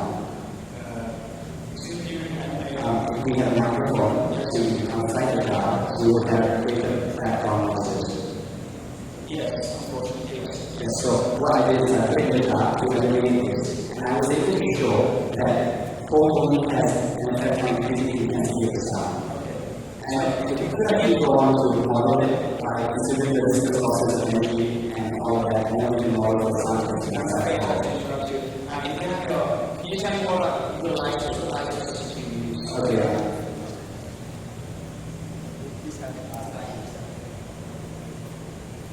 This is the light source, it's an Anderson light source. It was part of the card, which we vary using a signal generator. Okay, so imagine you have a light bulb that is, for example, produced for a power rating at 100 watts, and the other one at 60. Now you let it go from 50 volts, do you expect any differences? If you take different light bulbs that actually make different power ratings, but you let them run at the same power, what happens?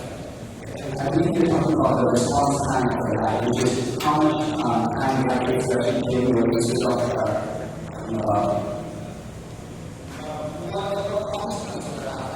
so basically, we already know about constant burden of the lamp. So the faster the higher response time, which means that instead of the light will go out very quickly, it will have a louder sound because you have a higher fluctuation in lamp density.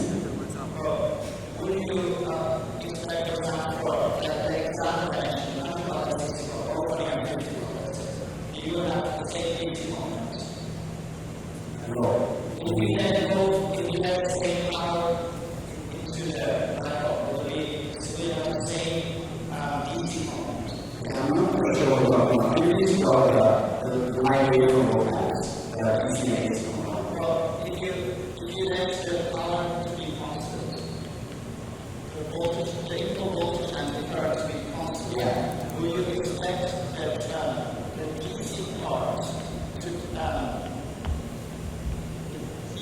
to be the same moments that you subtracted later on?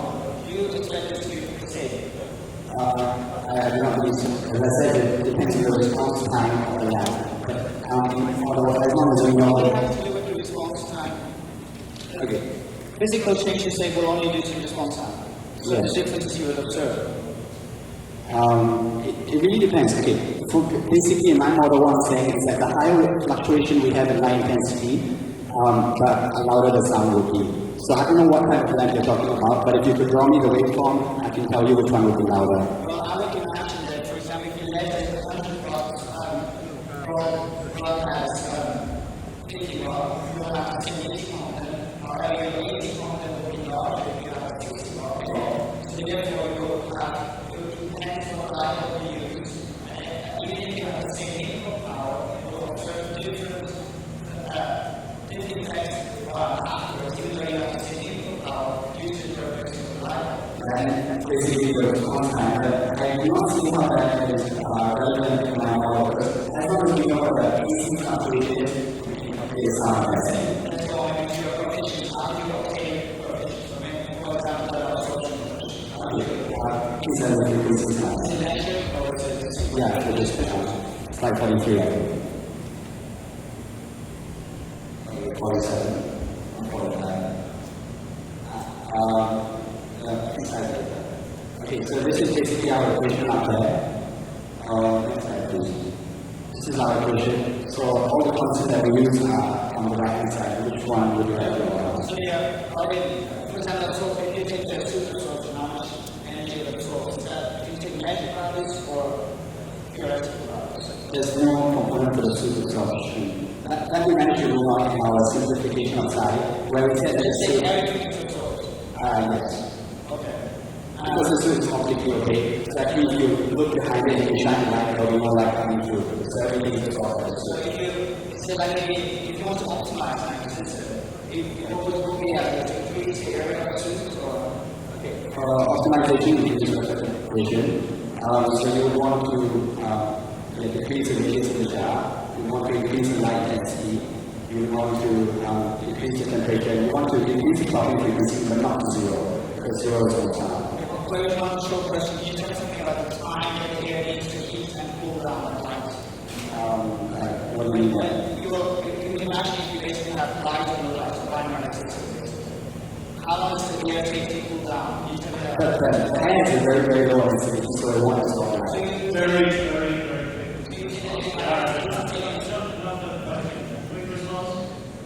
The hand is low, so it will just shine out and go around. Okay, thank you. We move on to your summary. Okay, thank you for this session. Starting to talk about the effect of the AEP expansion field, the indicating was something clear that small presentation was very fast.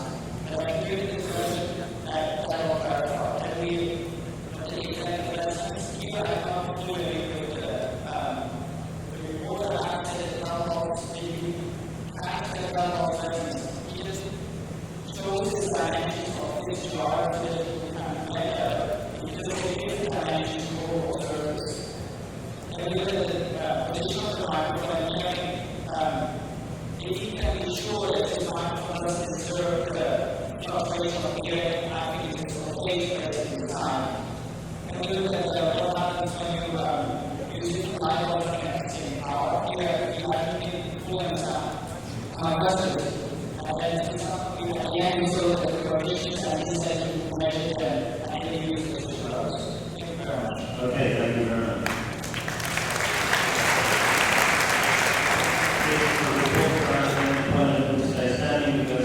Questions from the reviewer.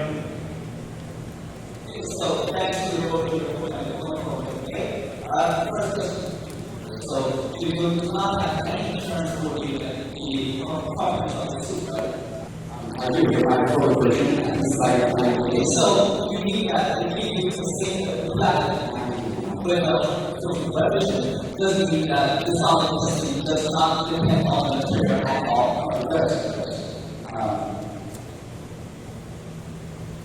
Okay, this is what we use aside. So with this, if you have a problem with any material, you put it in and you can obtain the sound that we got. Our suit, we just take this certification. If there's another material such as blacking that has a large conversion, do you think you have to obtain this sound, say something? No, it's also the double components of that.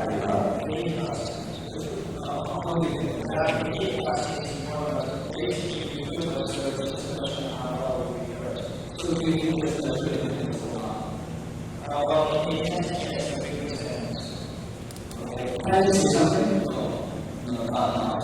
Okay, so let's go. First, how much of the you know? Using a microphone, as I showed you. So, did you reduce keyboards from the sound? Yeah, the microphone, but it's both the sound recorders and also we use it and we can go to the sound recorders.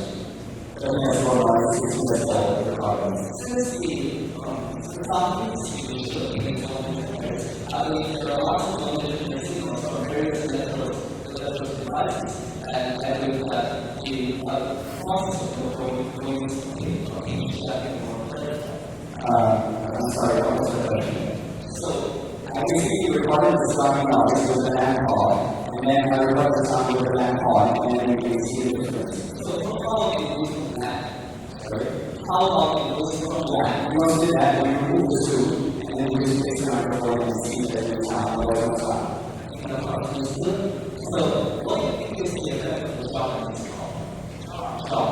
Well, I mean, you have to process and if you choose your dimensions, because I open up the dimensions of your theory, and oftentimes you take frequency that's not PAS.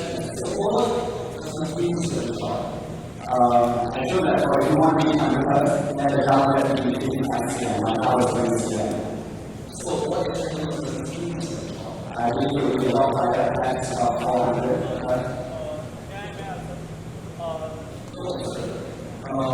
Also, about 275. this is obtaining the populated is okay. How is obtaining populated? Okay. That's radical. And I'd like to say something. No time to be showing example. Can you just give a quick response? Basically, whatever we define as boundary band, we take the picture of it so it's one more boundary band. And then when we calculate the change in volume, we have the boundary band and then the boundary band, we cancel out. But we define it to be one boundary band. That's fine. Thank you. You need to be preparing.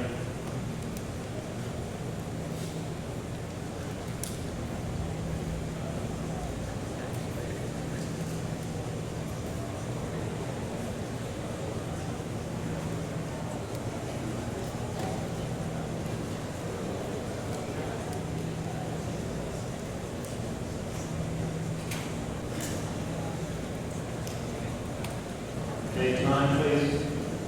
So, during that, and for the program, sorry, taking some of the questions for social time. So, no problem then. First up, so the strength the weakness. Well, because for the report, like one thing about the actually associated and also the humility that of the job system is on the intensity. However, this was that he did not investigate the problems of the sound. For example, he did not consider the waveform of the sound. He did not investigate all of the properties such as the properties of parts. And investigate a woman has to be different on the experiments of the sound. However, the teacher that done more theory form is still finding.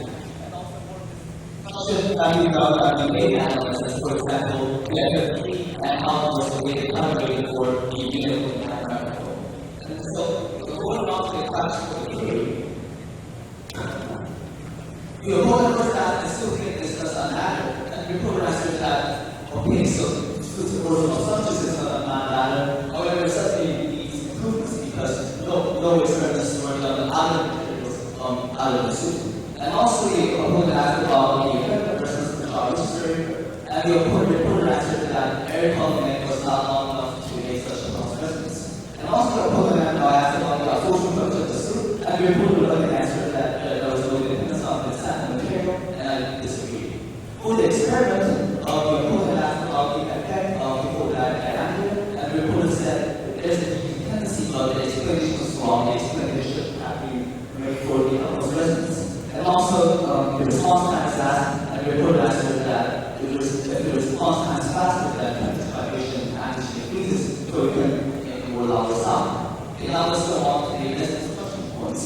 And so, I want to raise a basic fundamental question here. Is the piston model applicable for this soup case? Because this surface of the soup is very irregular, and there should be some careful considerations on applying the piston model. Also, there would be possible effects of air bubbles inside the pores of the soup, and this would make another complicated effect in the sound. And also, the report answered that the boundary layer is cancelled out, but the layer out is doing because the boundary layer determines the amplitude of the sound. And next, the report negated the vibration of the soup sample itself and the opponent the non down. And there will be also the vibrations produced on the light bulb because the amplitude is acid on heat, and that will also vibrate acid per time phase. So this is the vibration, and this is the heat vibration. And also, more questions on why properties of the soup does not matter at all, which I have emphasized a lot. And going on to the experiment, I would like to question about the noise reduction because 100 signal would be overlapped with other electrical signals due to electric devices, and also the frequency of the switch and the soup are equivalent, and therefore the noise reduction should have to go more carefully.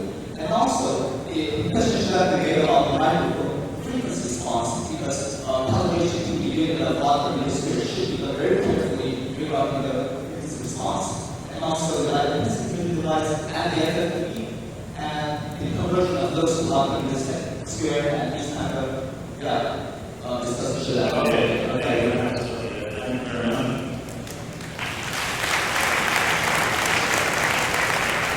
And we will straight on to the concluding remarks from the report. Thank you for opening the video for the discussion presentation. So firstly, regarding the animal presence, we did consider it, and we agree that we need animal presence in the would be a very loud sound. That would not increase our understanding of the phenomena, which is the mechanism behind the phenomena. The next point raised was about the properties of the packaging material and all that. So what I'm going to say is that in our solution, we can calculate for any packaging and any material, but for the case of our soup, which the problem statement tells us, we can simplify it so we can get something that you usually understand. And I think by the time and we get a few interesting results, we're going to discuss it. Now I'd like to summarize what I did was that I had a model for the incident where I calculated the 790 and then I was able to calculate the heat temperature of the hair and the expansion of the hair, and that's the acoustic signal that we get. Based on the mechanism and the negative predictions, the sound frequency is now what is frequency. We require modulating blind spots, and that we could actually keep behind the phenomena with a quicker calculation that is applicable to who we can replicate using our locate. Then by eliminating these 10 waves in Japan, I was able to apply the IYPT law and write a final equation for the sound intensity that we get, depending on each tracking equation. I then went on to come up with an accurate way to measure light intensity, and I was able to verify the sound intensity and sound frequency. And the novel thing my research is that I was able to transform, I was able to make that equation for a two-dimensional system, even though I started with a one-dimensional coordinate system. And I was able to experimentally use a lamp instead of a laser or being able to actually come up with the same effect. And I was able to explain it now. Thank you for all your time. Okay, thank you very much. And yes, we have all three participants at the front, and again we go to the 5 minutes. Again, short questions, eliciting brief responses, and anyone from either end would be able to start this time. Okay. Question for the reporter.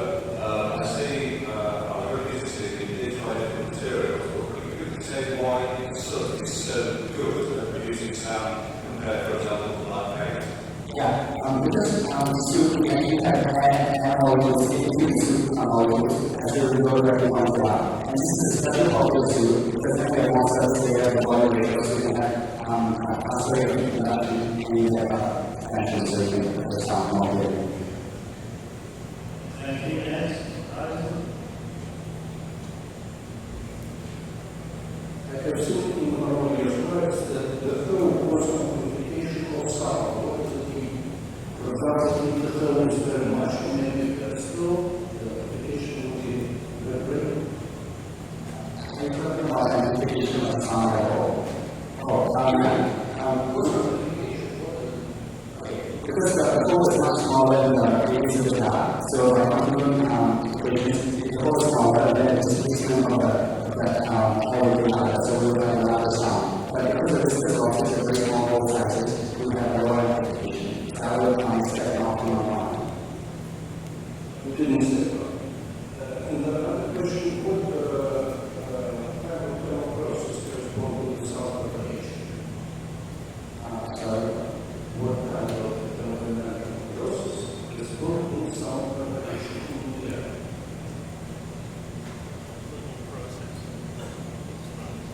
I consider heat conduction, but I also consider radiation, and I showed that it's about 0.6% of heat conduction. Can you go about your slide where you compare your field and your experiment? I just have so what all the constants you show here, are they material constants, or you have measured something, or is something painted here? So all these guys here. So nothing is fixed.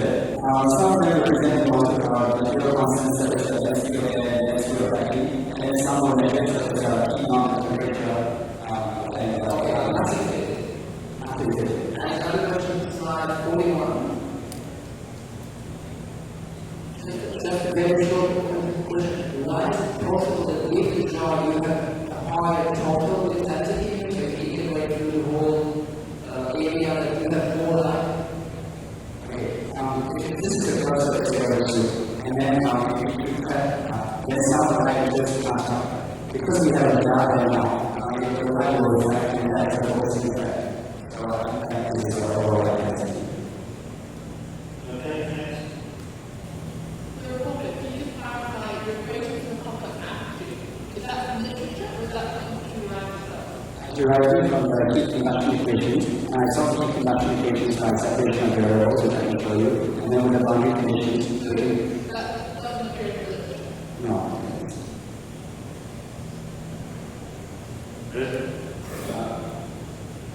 As a tool level, we try to reduce noise from outside and put microphone inside and see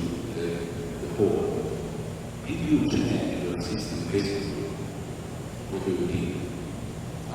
You mean I have not seen the microphone? No, if you see goal, you change the properties of your system. No, I do not believe so. The only fact that we mainly missing is that I'm also resident because we have no goal, but we can experiment with that without a goal. I think that the mechanism of the sound production is still the same. Okay, further question? You mentioned that it's related to the heating of the suit, and were you able to measure the temperature directly?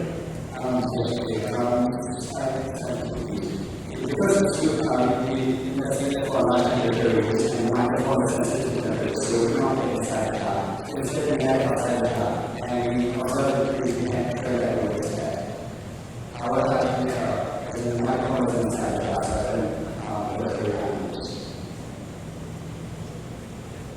this is not an indicating temperature. And this is a question for Chris of the reviewer. What do you think the effect of the vacuum material will have on the system? The minutes last, maybe it was changed to another material. Vacuum will last. If it was changed to another material, well, it doesn't have a front, it was an actual vacuum. So, I believe vacuum material would make an effect on the energy. So there's energy into the suit and also energy loss. Energy loss due to vacuum material. However, I still believe that the properties of the suit is not as workable with that vacuum material. You know, the light process that has to the job of having basically main system. The vacuum material is very important. It says that the density and economic value for that. Okay, thank you very much. I'll stop there. Okay, I would ask viewers to compose your marks and write down your scores for the group participants.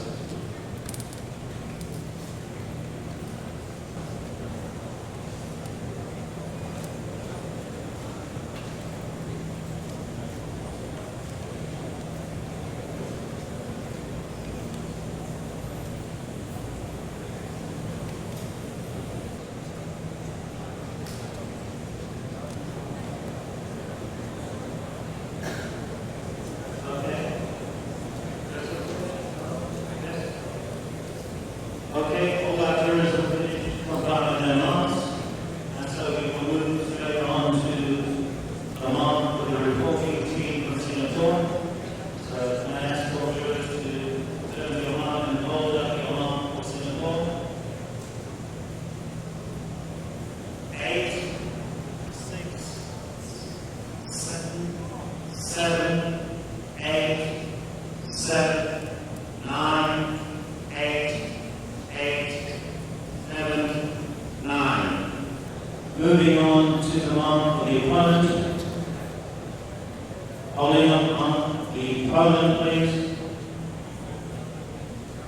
7, 5, 7, 7, 8, 7, 7, 7, 7, 8. And finally, the marks for the reviewer.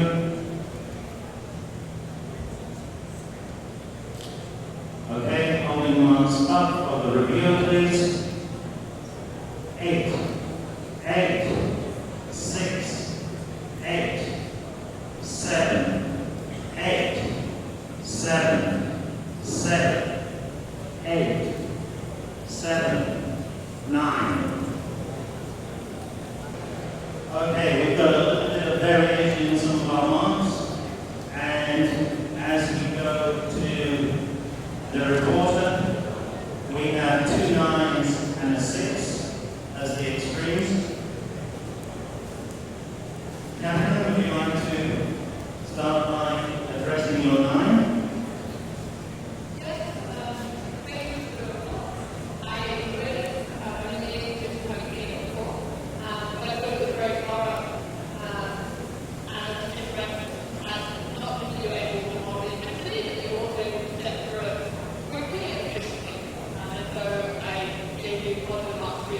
Can I ask the people in the hall to quiet down, please? We are trying to relate to the teams. Sorry. So I gave you part one for the presentation and the report, and then part two for the video. Although I would like to think more investigation to be technical about that type of thing. Okay, thank you. Martin, you have a line? I really do apply physics because I really enjoy not only the way you presented, but the way you were able to react during the discussion on the questions and all of it. The presentation I gave you over 5 because it was sometimes a bit rushing, and for the specific role that we were last one. And what I really appreciated that you were able to put it up to a position where you could compare your available experimental results about anything, which is for me, for this, probably something unusual. Okay, thank you. And the opposite? Seems Martin and I are on the opposite end of the spectrum here. In this case, I thought sealing the jar really changed the problem formulation, and that, although I really agree with Martin that your modeling of the system that you investigated was really impressive. I think changing the problem formulation, I don't like that. I think you should have included the wonderful developments. Moving on to the opponent, all 8s and 7s except for 1 5.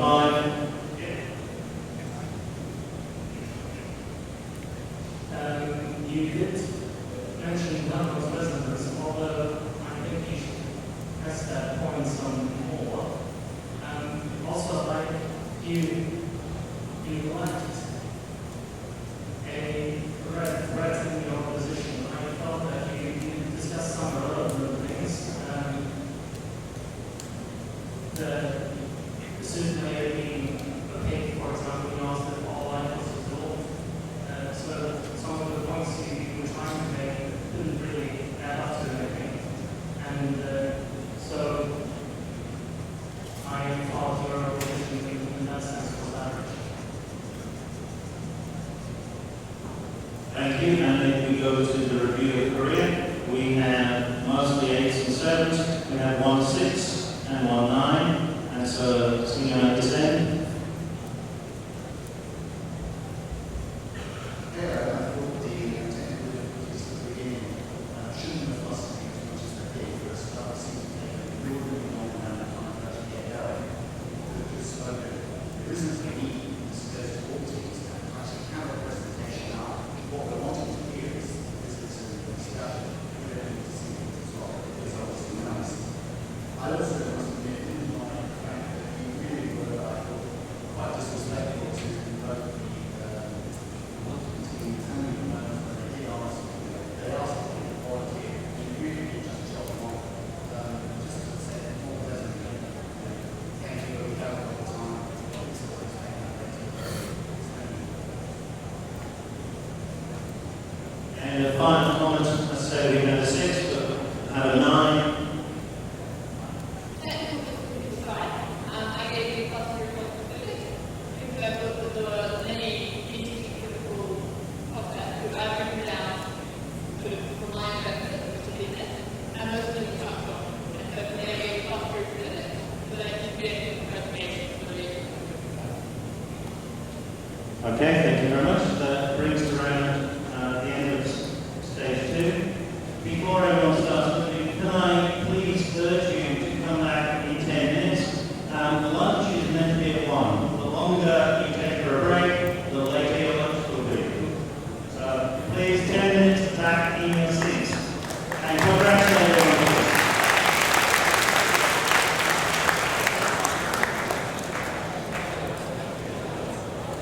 And we will go to our final stage in the final.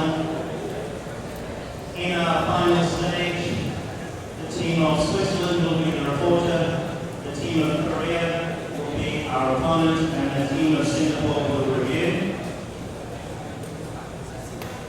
Okay, so without further ado, we will get the team of Switzerland 5 minutes preparation, please. Good luck.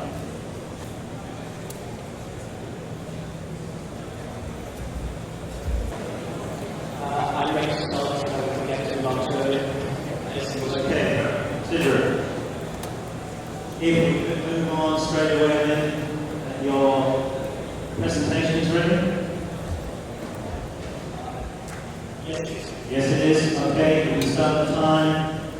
Good luck, sister. Off you go.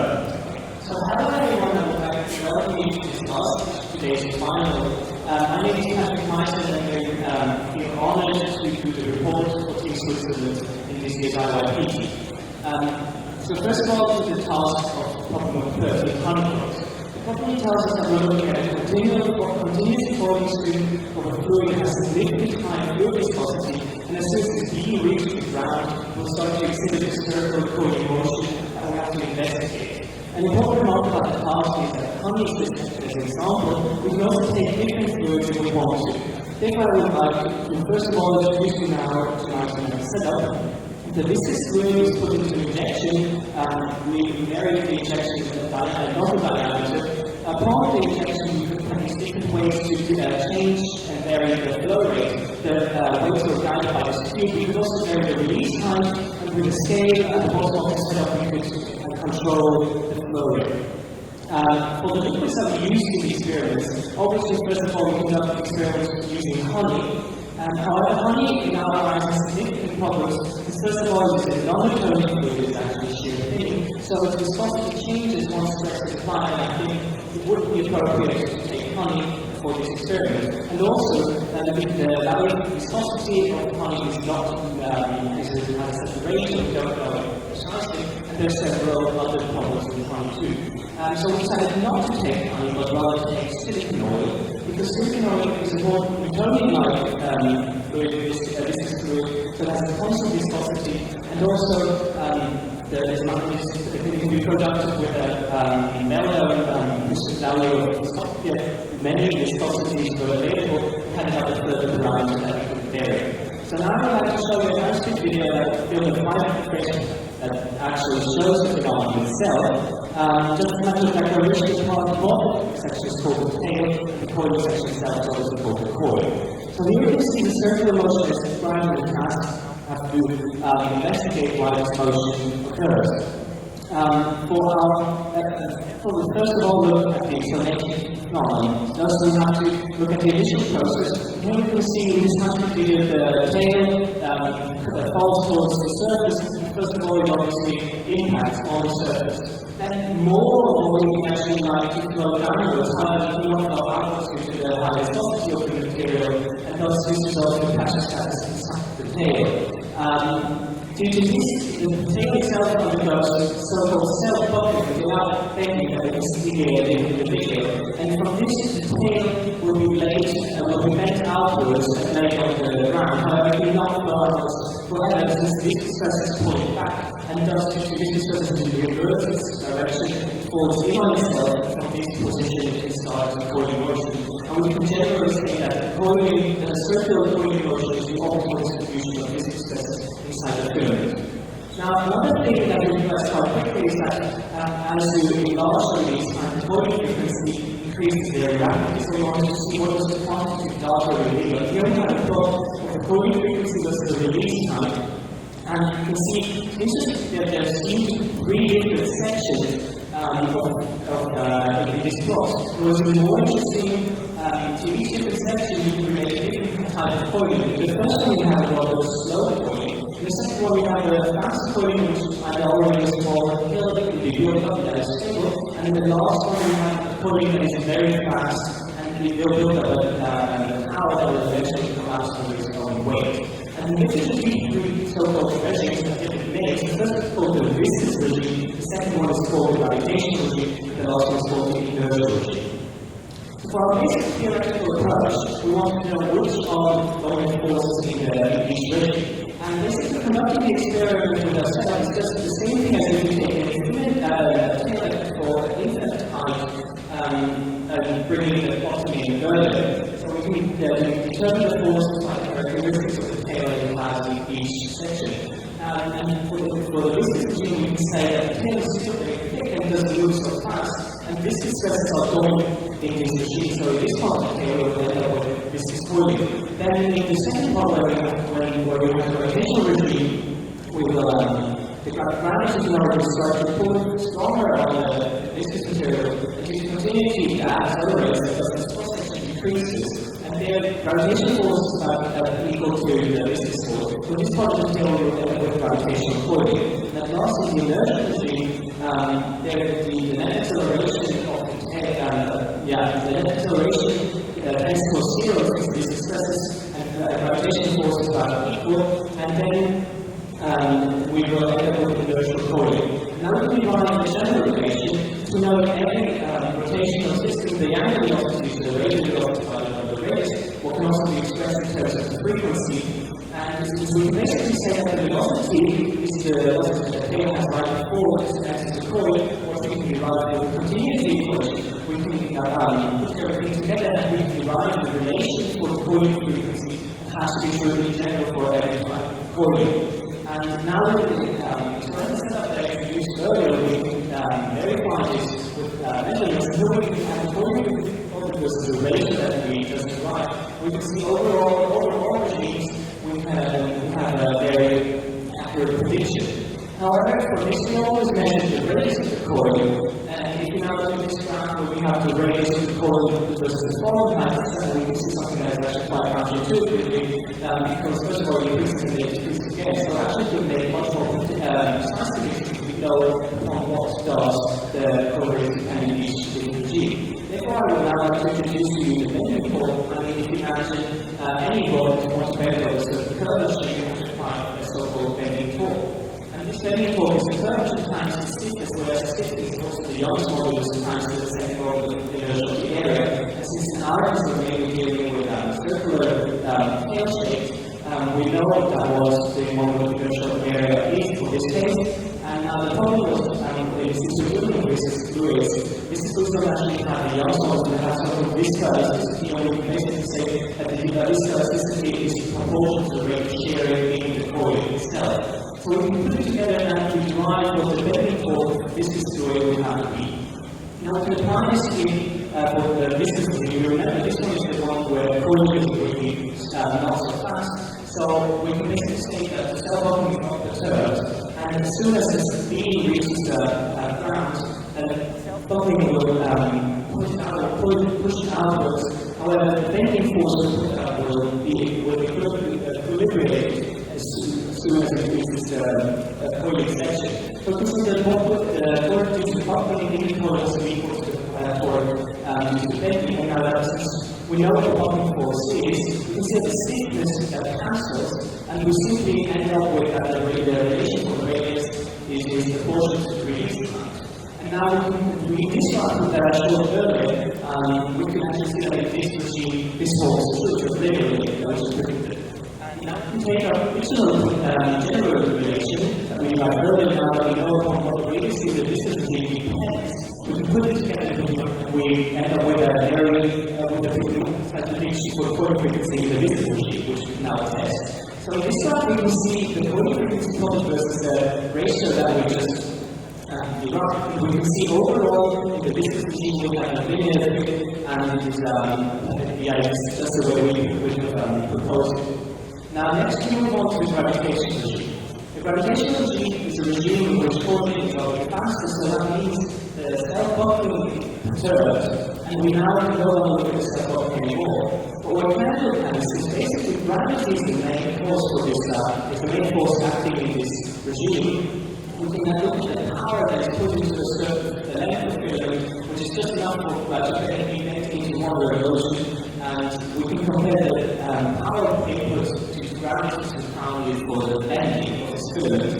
And with the force of gravity and the bending for it, we can do the mathematics so we can divide what the radius in this regime would have to be proportional to, where we knew we can viscosity of the fluid. Now again, we can take the general relation that we derived earlier, and since we know what the coil radius depends on in this regime, we can derive the relation for the coil frequency in the gravitational regime. Now, here then we have a plot of the coil frequency versus the ratio that we derived just before, and again we have the linear relation that we predicted. last, for the inertial regime, this is a regime where the coiling is the fastest and small towers are built up that will eventually collapse under their own weight. And now here we can basically not look at the gravity as a power that is put into the filament by ground table, but rather which is brought into the system by the inertia force. And we can help with the inertia force and the bending torque that we derived earlier. We can derive again towards the radius of the coil has to be proportional to, in this regime, where again the nu is magnetic viscosity. And since we have derived the general relation before, we can now put in what the radius is proportional to in this regime, and we end up with a final prediction for the coiling frequency in the inertial regime. And at last we have the coiling frequency plotted versus the ratio that we just derived, and again linear relation that we expected. You might not think that the error bars are really large, but this is actually due to a problem that we measured the radius of the tail with pixel analysis, and we had some error. When we didn't rise this error to the power of 10/3, we'll end up with rather large error bars, but we still have a pretty accurate prediction. So to my conclusion, first of all, we explained why the phenomenon actually occurs is due to self-buckling and also due to the distinctive line of filament, and we also use the self-buckle later on. Then we derived the general relation for the coiling frequency for all regimes that we will verify with our experimental results, and at last we have derived the relations for the coiling frequency in every different regime. Now you may have consulted literature and you found that these formulas for these relations for the regime already exist. However, they have never been derived before, only using dimensionless analysis, which actually is quite a which I think sometimes wasn't so reasonable. This is actually quite a novelty and a contribution to research in the field of liquid rope coiling, that we could actually derive these coiling frequency relations. So this is my bibliography. Thank you very much for your attention. Okay, thank you very much. Just before we move on, can I request that the teams are now quiet down a little bit for the benefit of the jury? There's a lot of noise, and it's sometimes hard to hear what's being said. Please quiet down a little bit. We move on now to questions from the opponent. I'd like to first thank the reporter for his presentation. I really appreciate it. Now, however, I have some questions. What forces exactly act on the coil? You elaborate that the gravitational force and the inertial force acts. However, is there any other forces that act on the coil? Well, obviously, as I showed, we always had the filament always undergoes self-buckling, however, because as the velocity of the filament increases, and also I talked about the viscous stress inside the filament, how it does not being expressed. And also, for the dynamic, you have mentioned the viscous regime. What is the basic assumption for the viscous regime? What is the basic condition? The basic assumption is that the self-buckling is not perturbed, and actually assumed is because the tail doesn't move so fast. And also, okay, so you said that the self-buckling is the main factor of the phenomenon. However, I want to see, what do you think about the compressive viscous force of the fluid itself? You mean like, what, so you mean if the viscous fluid has a certain actual flow speed, then there's a compressing effect, and therefore that can obviously, I mean, small fluid was to flow down, as I showed, as I talked about earlier. It's not about opposite viscosity, will always undergo self-buckling, so it's basically the same thing. So can you define the self-buckling? What is self-buckling? Isn't it? So any rod which, so for example, if you have a solid rod that is compressed, it will bend out and switch to basically the same thing. Okay, and can I go on to the next question? So is there any other conditions for a coiling system? I'm sorry, for what? Is there any other conditions for the coiling to occur? I mean, yes, if viscosity is just too low, the filament will not undergo self-buckling anyways, and then the process is going to be started. Yes. And also, the last question, how did you define a single rotation when you measured so basically, with the high speed, we can clearly see how it evolved, and we simply took like 10 theories and then divided by. Okay, thank you. You have time. Okay, thank you.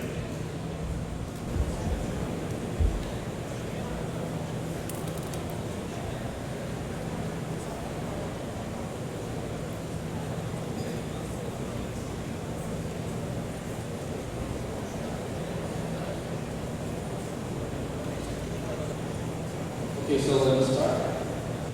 Good morning, ladies and gentlemen, and honorable judges. My name is Chung-Cheng, representing the National Human Korea, and today I would like to gladly take the opposition of the very problem unquote. Now, moving on to the presentation overview, the reporter clearly showed the cooling effect, which was very good, and they made a model on the self-conducting effect that makes the cooling effect.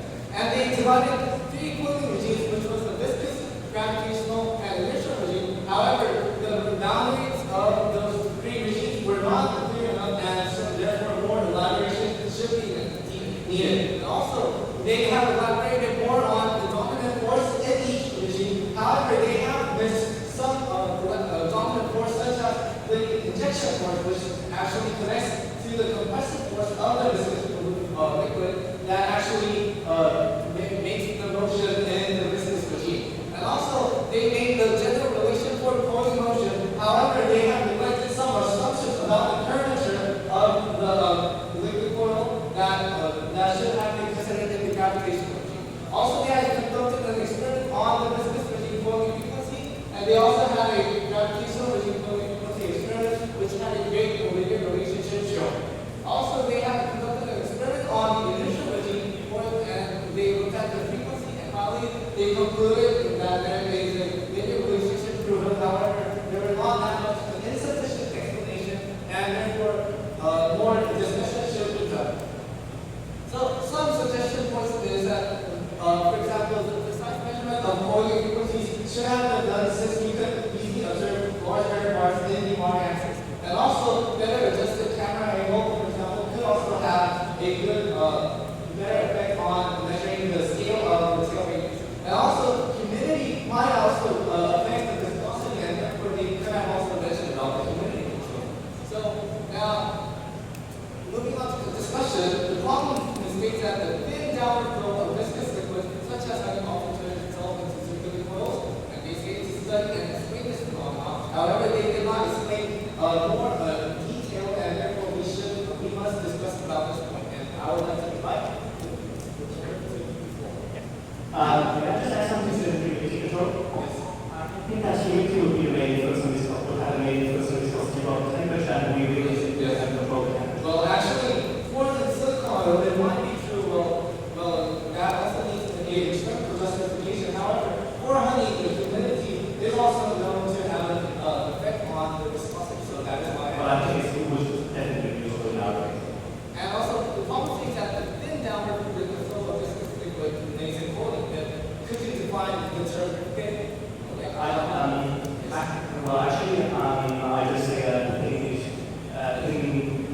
it's really thin. So I mean, now this was the nose diameter is probably maximally 5 millimeters, so we will not take that. It's a minor part, but however, it's still more clarification should have been done on this term and on this report. So, about the discussion points. First, I would like to talk about the self-buckling effect. Okay. Let's go on to the board. So, well, the general definition of self-buckling is actually that if there is a column, the column actually buckles due to its weight itself, and that's true. That is so. Yes, and if so, when we look at the viscous regime, should the height be small? No, for the viscous regime. The height should be low. Yes. Well, you can never really, if you have a really Well, for example, so if the height is low enough, then the injection force of the surge itself should be stronger than the weight. Well, actually, I disagree.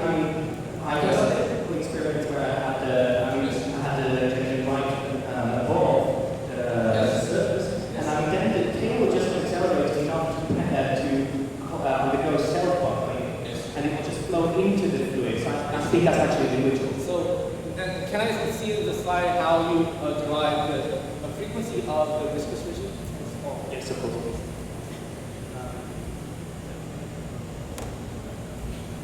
Just the slide with the period for the viscous force? The viscous regime? Yes, how you derive it? Yes. So you can, and I believe for the self-buckling, so the equation, so what does the gamma term contain? What is the force? Is it Young's modulus? Well, actually, for the Young's modulus, the equation you have used is not the equation for the self-buckling, but actually it is an equation for the force buckling. So therefore, I believe that. So how was it different between no? Actually, it can also be used for self-buckling. It actually depends on the K, the buckling constant. So isn't that K dependent? Doesn't that depend on the like? Well, it depends on these. Fixed, whether it's fixed or not fixed anymore. Yes. I mean, but if it's not, if you consider it not to be fixed, then it will self-buckling. I mean, as long as the K value is below 1 and 5, it will self-buckling. And also now, okay, so let's move on to the next part. So why is it? So he basically told us that the stress distribution is what actually is important. So can we?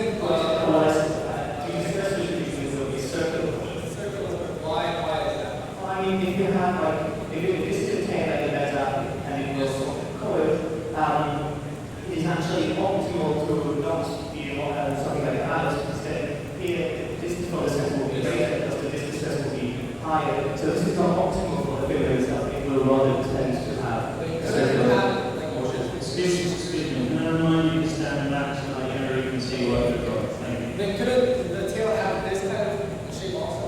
Like this? No, I don't think so. Actually, the same reason because it will just come.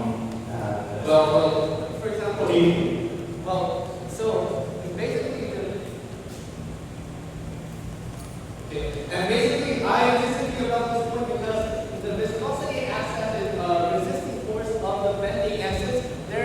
There is more bending required for this part than the overall bending. It does bend, otherwise it will not happen. And so the distance force is the same for any point of this coil will end up at a certain point.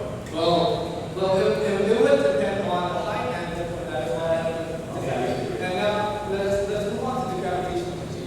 Can I see the gravitational energy?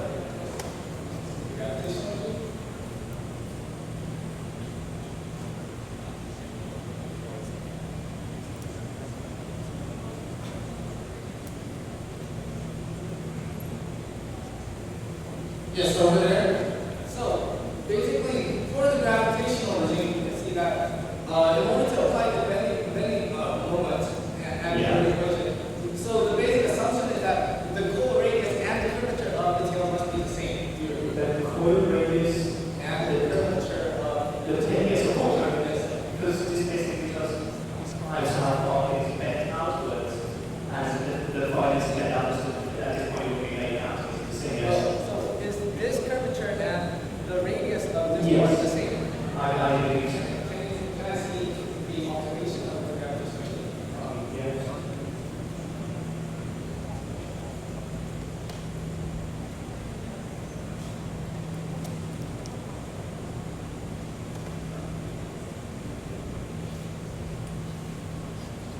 I think you can actually see it.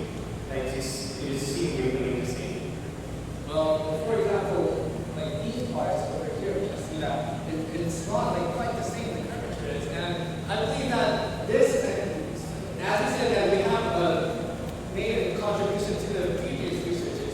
According to those previous researches you have mentioned, they have also modified that factor by using other asymptotic approximations that I believe whether we have to consider those parts or not. I mean, I think a lot of technologies is really a lot of literature. But still, just quite logically, the curvature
viscosity. Okay, one by another. So first of all, the flow rates. So here you can see that as I showed you earlier, we had a scale when we were set up, and as soon as you have liquid forming slightly, you can there's a now that we talk about fluid, I would like to talk about fluid also. Doesn't the viscous force and the viscosity and the viscous liquid actually exert a shear stress on the container? Which container? You mean like composite illustration with a composite? Yes. Of course, this is well known that if we have viscous fluid, we'll have carbonic since you have put a mass on top, if the liquid level decreases, therefore the contact surface area will decrease, and therefore the shear stress will decrease. Yes. So you put on a mass on top of the surface, right? Yeah. Yes. But if the liquid, so the shear stress and the mass will have a force balance, and then that will determine the action speed, right? Well, basically, we can see that here over time, so how the mass is calmed down over time as we agree. The flow rate is very constant, so it doesn't have an effect, and also how the flow is derived, not taking the amount of contact area into account, so it goes to the end. They take consideration of shear stress per contact. So let's move on. And about the elevation of liquid, I would like to ask, if we see your experimental setup, you're using a beaker over here, and we can see that the floor of the liquid, the area of the floor is small, and therefore the liquid will stagnate rapidly, right? It was comparatively large to the core itself. Yes, and also for the coil, you can see that the initial routine you have observed, you can see that the coil itself had a large portion over here, and therefore within the coil itself, we can also see the hydrogen, and then how to determine the height of the coil. I mean, this variable mechanism is very good. I mean, the initial regime doesn't depend on the release, and therefore this is actually how we need to investigate how this changes with the coil frequency. Okay, at least out of time, and thank you very much. We move straight on to summary and discussion. Opponent? Okay, so overall it was a wonderful debate, I believe, and the reporter had concrete understanding about such phenomena. However, some parts of the theory was neglected, such as the temperature difference of the coil part and the tail part with the gravitational regime, and also the compressive force of the viscous regime. Also, they did not have a precise experimental setup, because if we use a beaker, then therefore the height will change drastically, and therefore the frequency itself will also differ within a single experiment. And we can also infer that the experimental setup was not precise enough, because we could have looked at the large error margin at the x-axis, which is basically the parameters they should have control. And also there were some controversies about the self-developing effect, and I read the report. And thank you very much.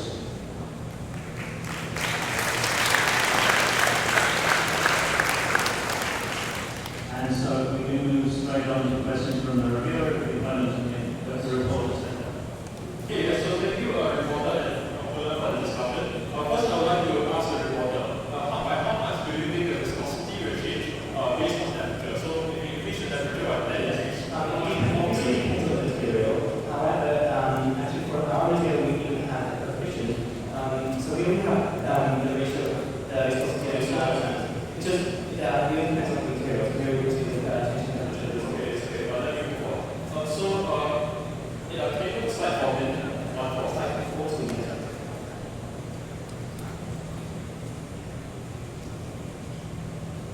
So the equations here used are based on energy conservation, am I right? Power conservation. So the energy is conserved. Yes. Okay. Opponent, yes. You talk about the curvature of the tail of the wire. Yes. So what do you think is the curvature of the tail? For the tail, well, we usually know it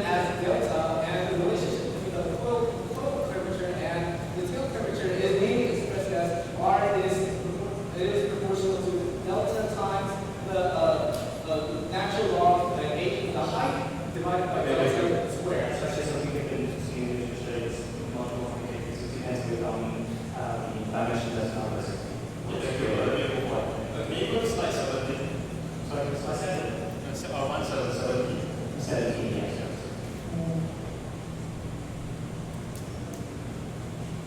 So is there a reason why there is a deviation from the trend line? Because it seems that there could be another trend that could apply to your experimental data. Yes, I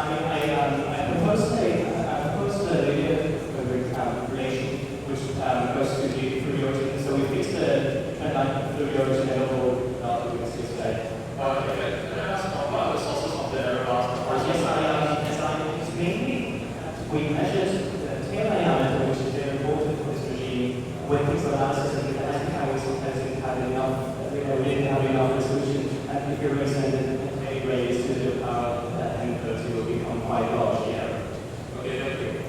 Opponent, you said that the rate of the Fourier control of the might not be constant. So what is the main reason that this might not be so? So do you think there is a changing force due to the hydrostatic pressure? Well, in a sense, like for this inputs, the shear stress is important. Therefore, if there is a less contact force, then there will be less shear stress, and therefore then the actual fluidity will increase, and therefore then the shear stress will increase and once again, and therefore there will be a force that will increase. Okay, so you're saying that the friction between the fluid in the top will actually cause a low flow rate? There's no time. Okay. Thank you. Okay, you have preparation. Thank you.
So moving on to the flow rate control, I think that the point brought up by the opponent was actually trivial, because I think that the report has already shown good evidence that the flow rate was actually constant. Although as I brought up in the first part of the presentation, the calculations may not have been accurate, although it was a constant flow rate.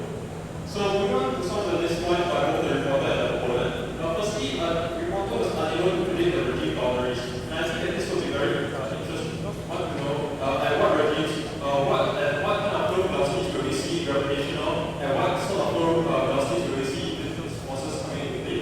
And I think that there was also a lack of predictions into when coming up first, because I believe that there's some threshold viscosity, where above this viscosity you'll see falling, and below this viscosity you'll just see the fluid actually just flowing straight to the surface. And also I think that what's possible is that there will be fluid falling motion, and I think that the reporter explained how nothing can convert, he does not explain how that could be falling. So in conclusion, I think the reporter has done good theoretical predictions, although the experimental errors actually led him to be unable to do some checks. While the opponent did not actually prove any points within the discussion. Thank you. Okay, thank you very much.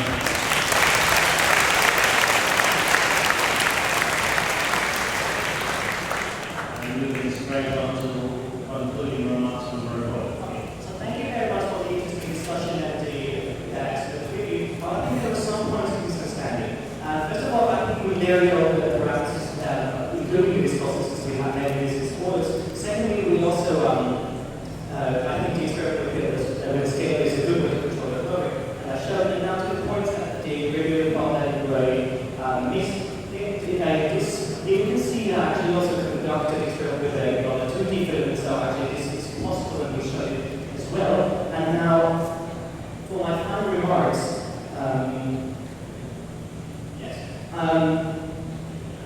to my conclusion, I managed to actually point out why this phenomenon started itself, and I investigated 3 different aspects of the 3 different regimes of the phenomenon problem, and I could divide the relations, how what has not been done before. I think the threshold is actually one of the most complicated things, but also interesting. I thought of the way myself that this would take, and this was putting to kind of thought it was maybe a bit too complicated.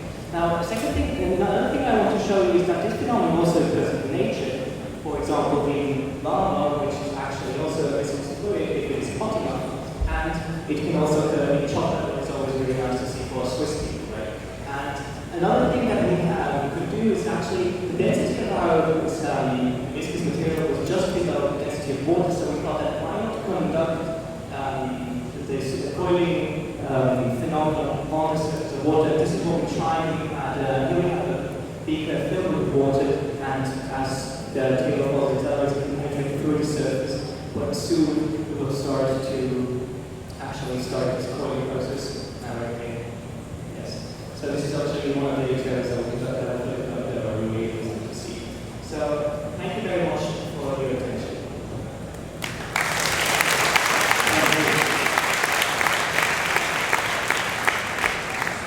Okay, for the final time of this tournament, and we ask the 3 participants to stand up. And for the final time, jury have the opportunity to ask questions. Someone would like to start, and someone hasn't.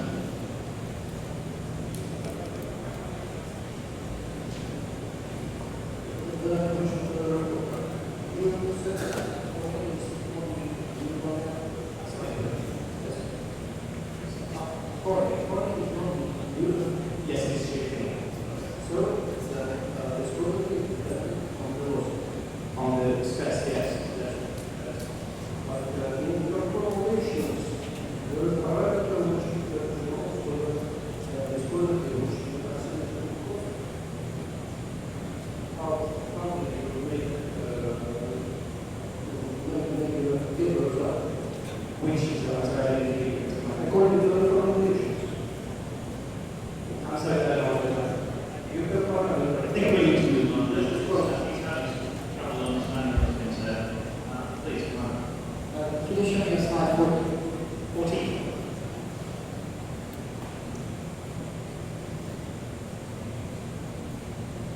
So there, the first equation was that part. Yes, that's not the thing that was misunderstood. It's not that I say that all things.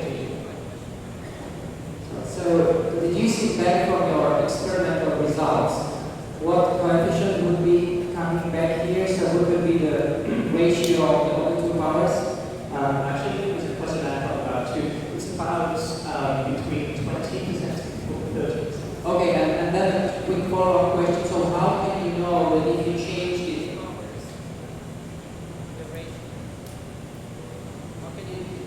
how can you know that if you change these powers, the ratio? I think this is also discussed in the literature that this is actually only depending, as long as you're inside the same regime, the ratio should stay constant, so it's also an assumption. The reason why is actually because the parameters, it also is depending on the coil dimension. So basically, as we are still moving around in the gravitational regime, the parameters will adjust. Okay, thank you. Other questions? Yes. And the water translate into the graph that you divide it into the three regimes? Yes.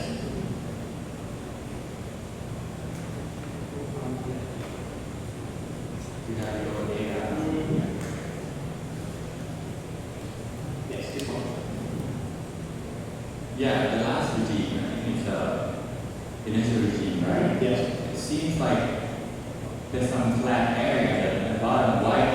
What condition do you consider, the condition that you divide all the data into certain regimes? This is actually right between the gravitational and the inertial regime. Literature reports as well. There is a sort of chaotic regime where it can jump back between gravitational regime, and this causes this pattern. However, in the inertial regime overall, we have a linear increase. However, there will be some sort of limitation, I think, but I would not have a prediction unless it was the inertial gravitational regime for that story. To the reviewer, you disagree with the treatment of the jet to explain the body. I disagree with that. It can be treated as a standard body for the case of the viscous regime. Although I think for the gravitational regime and the inertial regime, the assumption will be more or less relevant.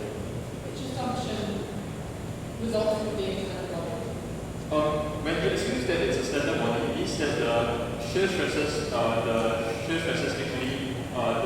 don't really the shear stresses across the cross section of the jet actually does not change in a non-linear fashion.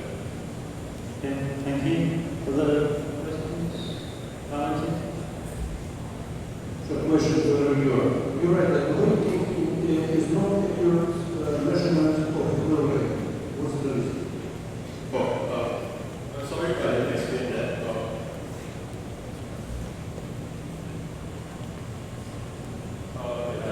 So basically, as the jet falls onto the plane, what happens is that it will be accelerated, and I think that there will be some normal force due to the stack of the coil onto the jet.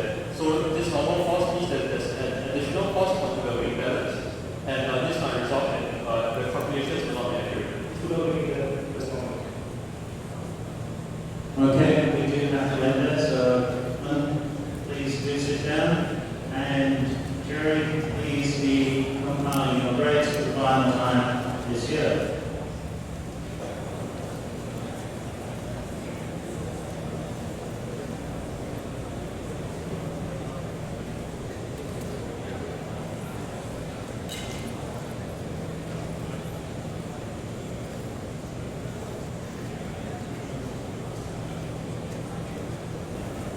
Okay, we have our marks.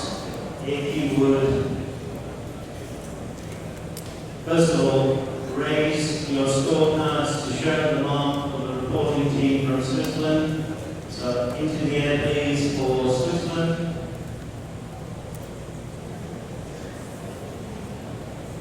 8, 5, 7, 7, 7, 8, 7, 7, 7,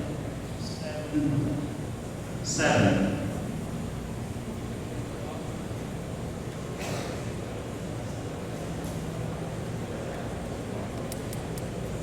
secondly, the mark for the opponent team from Korea, holding high, 8, 6, 7, 6, 7, 7, 7, 7, 7, 7, 7.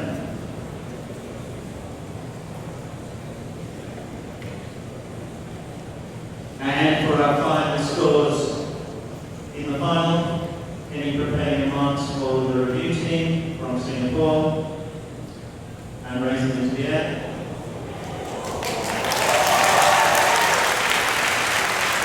We have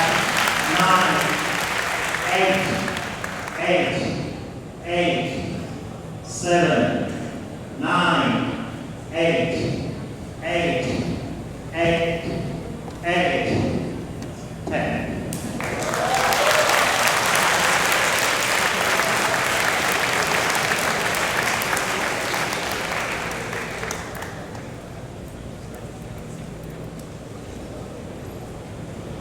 Okay, we move on to explanation of marks. In the report phase, we have 8s and 7s across the board except for 1. Mark of 5. Thank you. Although I appreciate the mathematical modeling and the experiments you performed, I really didn't think that you were able to explain the basic principles of why the different forces are dominant in different regimes and why there is actually, why the motion actually, why the curving actually occurs. I also thought that your presentation of all the advanced modeling was rather rushed. If you want to communicate advanced modeling, it's important that you communicate as well. I think. On top of that, just as the reviewer pointed out, I feel it's important to vary more things than actually just the release site for the deployment. There were other parameters to be investigated. Thank you. If we move on, as I said, the rest of the report are all 7s and 8s, I think that they're fairly consistent. If we go to the opponent, we have 2 6s, the rest 7s, and an 8. Anyone like to address a 6? I think the opposition is a little bit ineffective to make detailed conclusion after the discussion. And also there's one major drawback that you didn't take the microphone close to your mouth. So sometimes we can hardly hear you. Kim, do you want to add to that? I also think that you should spend, first of all, you challenge the model that was good. I don't think that they actually went out to basic physics. Also, I think you should spend more time on the experimental part and maybe a bit less time on modeling. Okay, thank you. We started off by saying there's a couple of 6s and an 8, so we'll finish off with the nice one. Yes, I think the opponent was doing his very best to establish a mechanism for the product. I think the evidence is on the board, but it was quite useful and I don't think the discussion is going on. It would certainly help to follow the way that the report is thinking and the way that the opponent is thinking. Thank you very much. So if we move on to finally the review, our world mark is 7. Would you like to comment?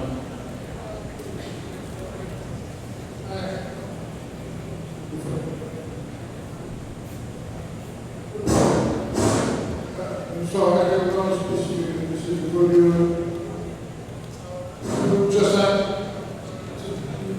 I got overall impression.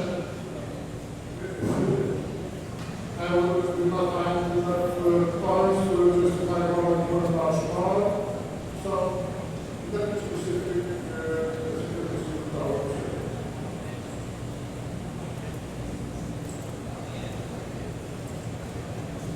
Okay, thank you.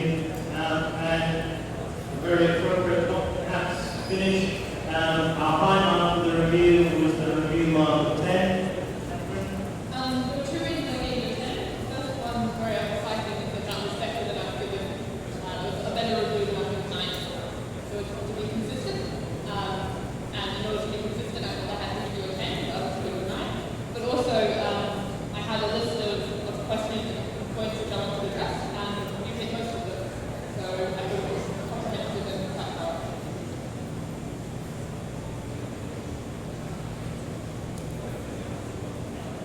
Okay, Dr. Flesch has rightly pointed out that we looked at the negative points of the Swiss report. We really should get somebody to say the positive points. There wasn't much variation at the top, but we'll get somebody to talk about that.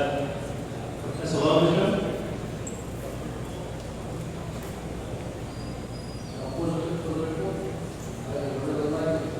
I'm sure to tell if you measure the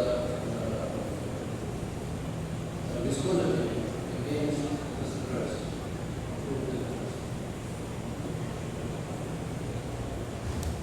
Okay, thank you very much. So we've come to the end of our fight for the day. I think I would ask you to again applaud the wonderful efforts of these three teams today.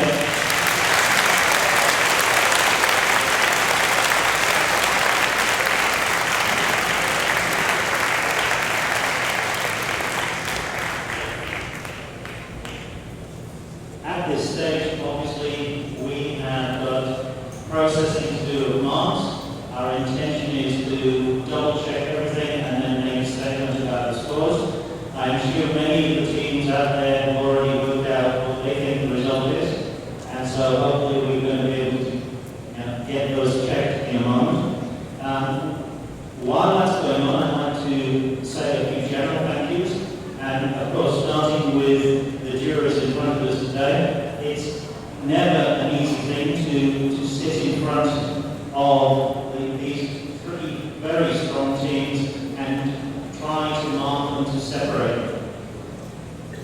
I started off by saying it was great being a chairman at this end, not having to mark. And I'm really glad I didn't have to back, and I could really enjoy it.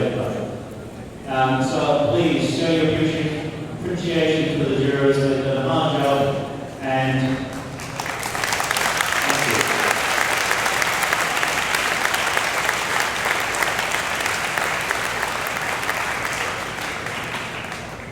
And of course, while we're on thank yous, I would like to extend a thank you to all of the local organising committee who have provided us with refreshments, who have organised all the seating, who have made this go relatively smoothly and very, very effectively. So I'd like to thank all the local organising committees involved there.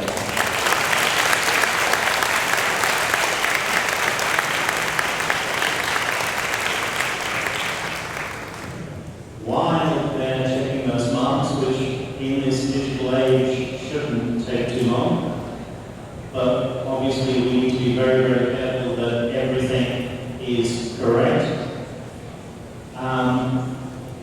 We are going to ask Professor Zosharov to come and actually give a few observation comments, and then hopefully the scores will be completed, and he's agreed to actually read out those scores for us at the end of this time. So please, I'd like you all to welcome Professor Zosharov.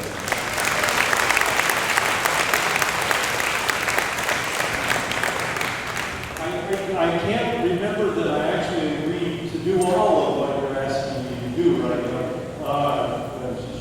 Anyway, it's a pleasure to be here, but it's my pleasure to be on the opposite side table.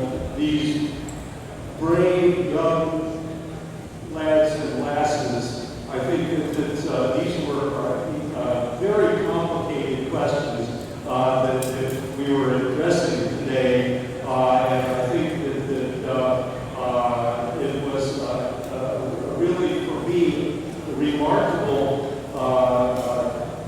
opportunity to see young minds at work, and I think I'm certainly very impressed by all of you, and I'm very happy that I was able to be here today. I should tell you also that I think this was probably made harder for you to do what you did today, to discover superfluidity in helium 3. But I do want to encourage you. I think probably many of you are interested in physics. It is a wonderful pastime and of course a career as well. And I certainly encourage those of you that have curiosity in that regard to think about careers in physics. It's a really wonderful way of gaining living. I think I can't touch the bottom of that thing. Let an experiment. I'm going to touch the bottom. Wait a minute. It didn't work. Okay, that didn't work. Anyway, I think when I was in high school, my high school chemistry teacher said that research is a matter of asking nature questions. And this is the way I still think about it today. He said every time you do an experiment, you're asking nature a question. Nature has to answer your questions, but nature's answers are maybe not exactly what you thought they were going to be. So then you have to ask nature more difficult questions, or I would say more pointed questions. And so I've spent my career asking nature questions and getting sometimes very exciting answers from nature. And I certainly hope that you will consider physics as a career. And good luck to all of you. Thank you.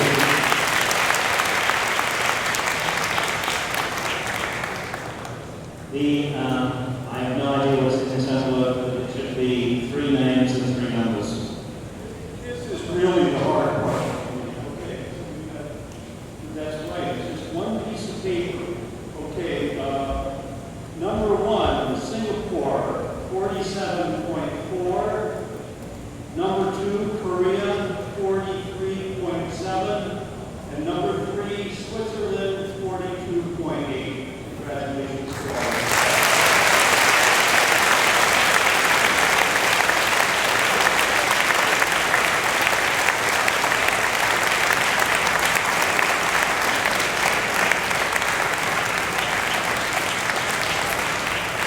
And I hope you will all agree with me, Jin Tian Tian Qi Hao Ji Le.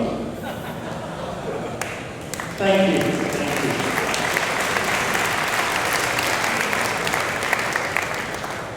I'm afraid I have a Chinese daughter, and I still have no idea what he said there, so I apologize. Sorry? It's beautiful weather. Beautiful weather. It is. I have a Chinese wife that's probably fought with your daughter. Quite probably. To recap, I think it's time for everyone to let Singapore know that we will appreciate their efforts this week. And number 1, Singapore.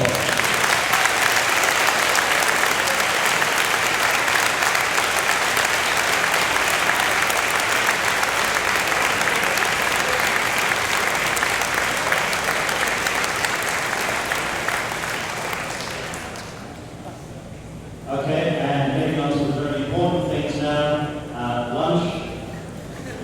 The buses are ready to take you to lunch, so collecting up, moving outside, there's buses out there.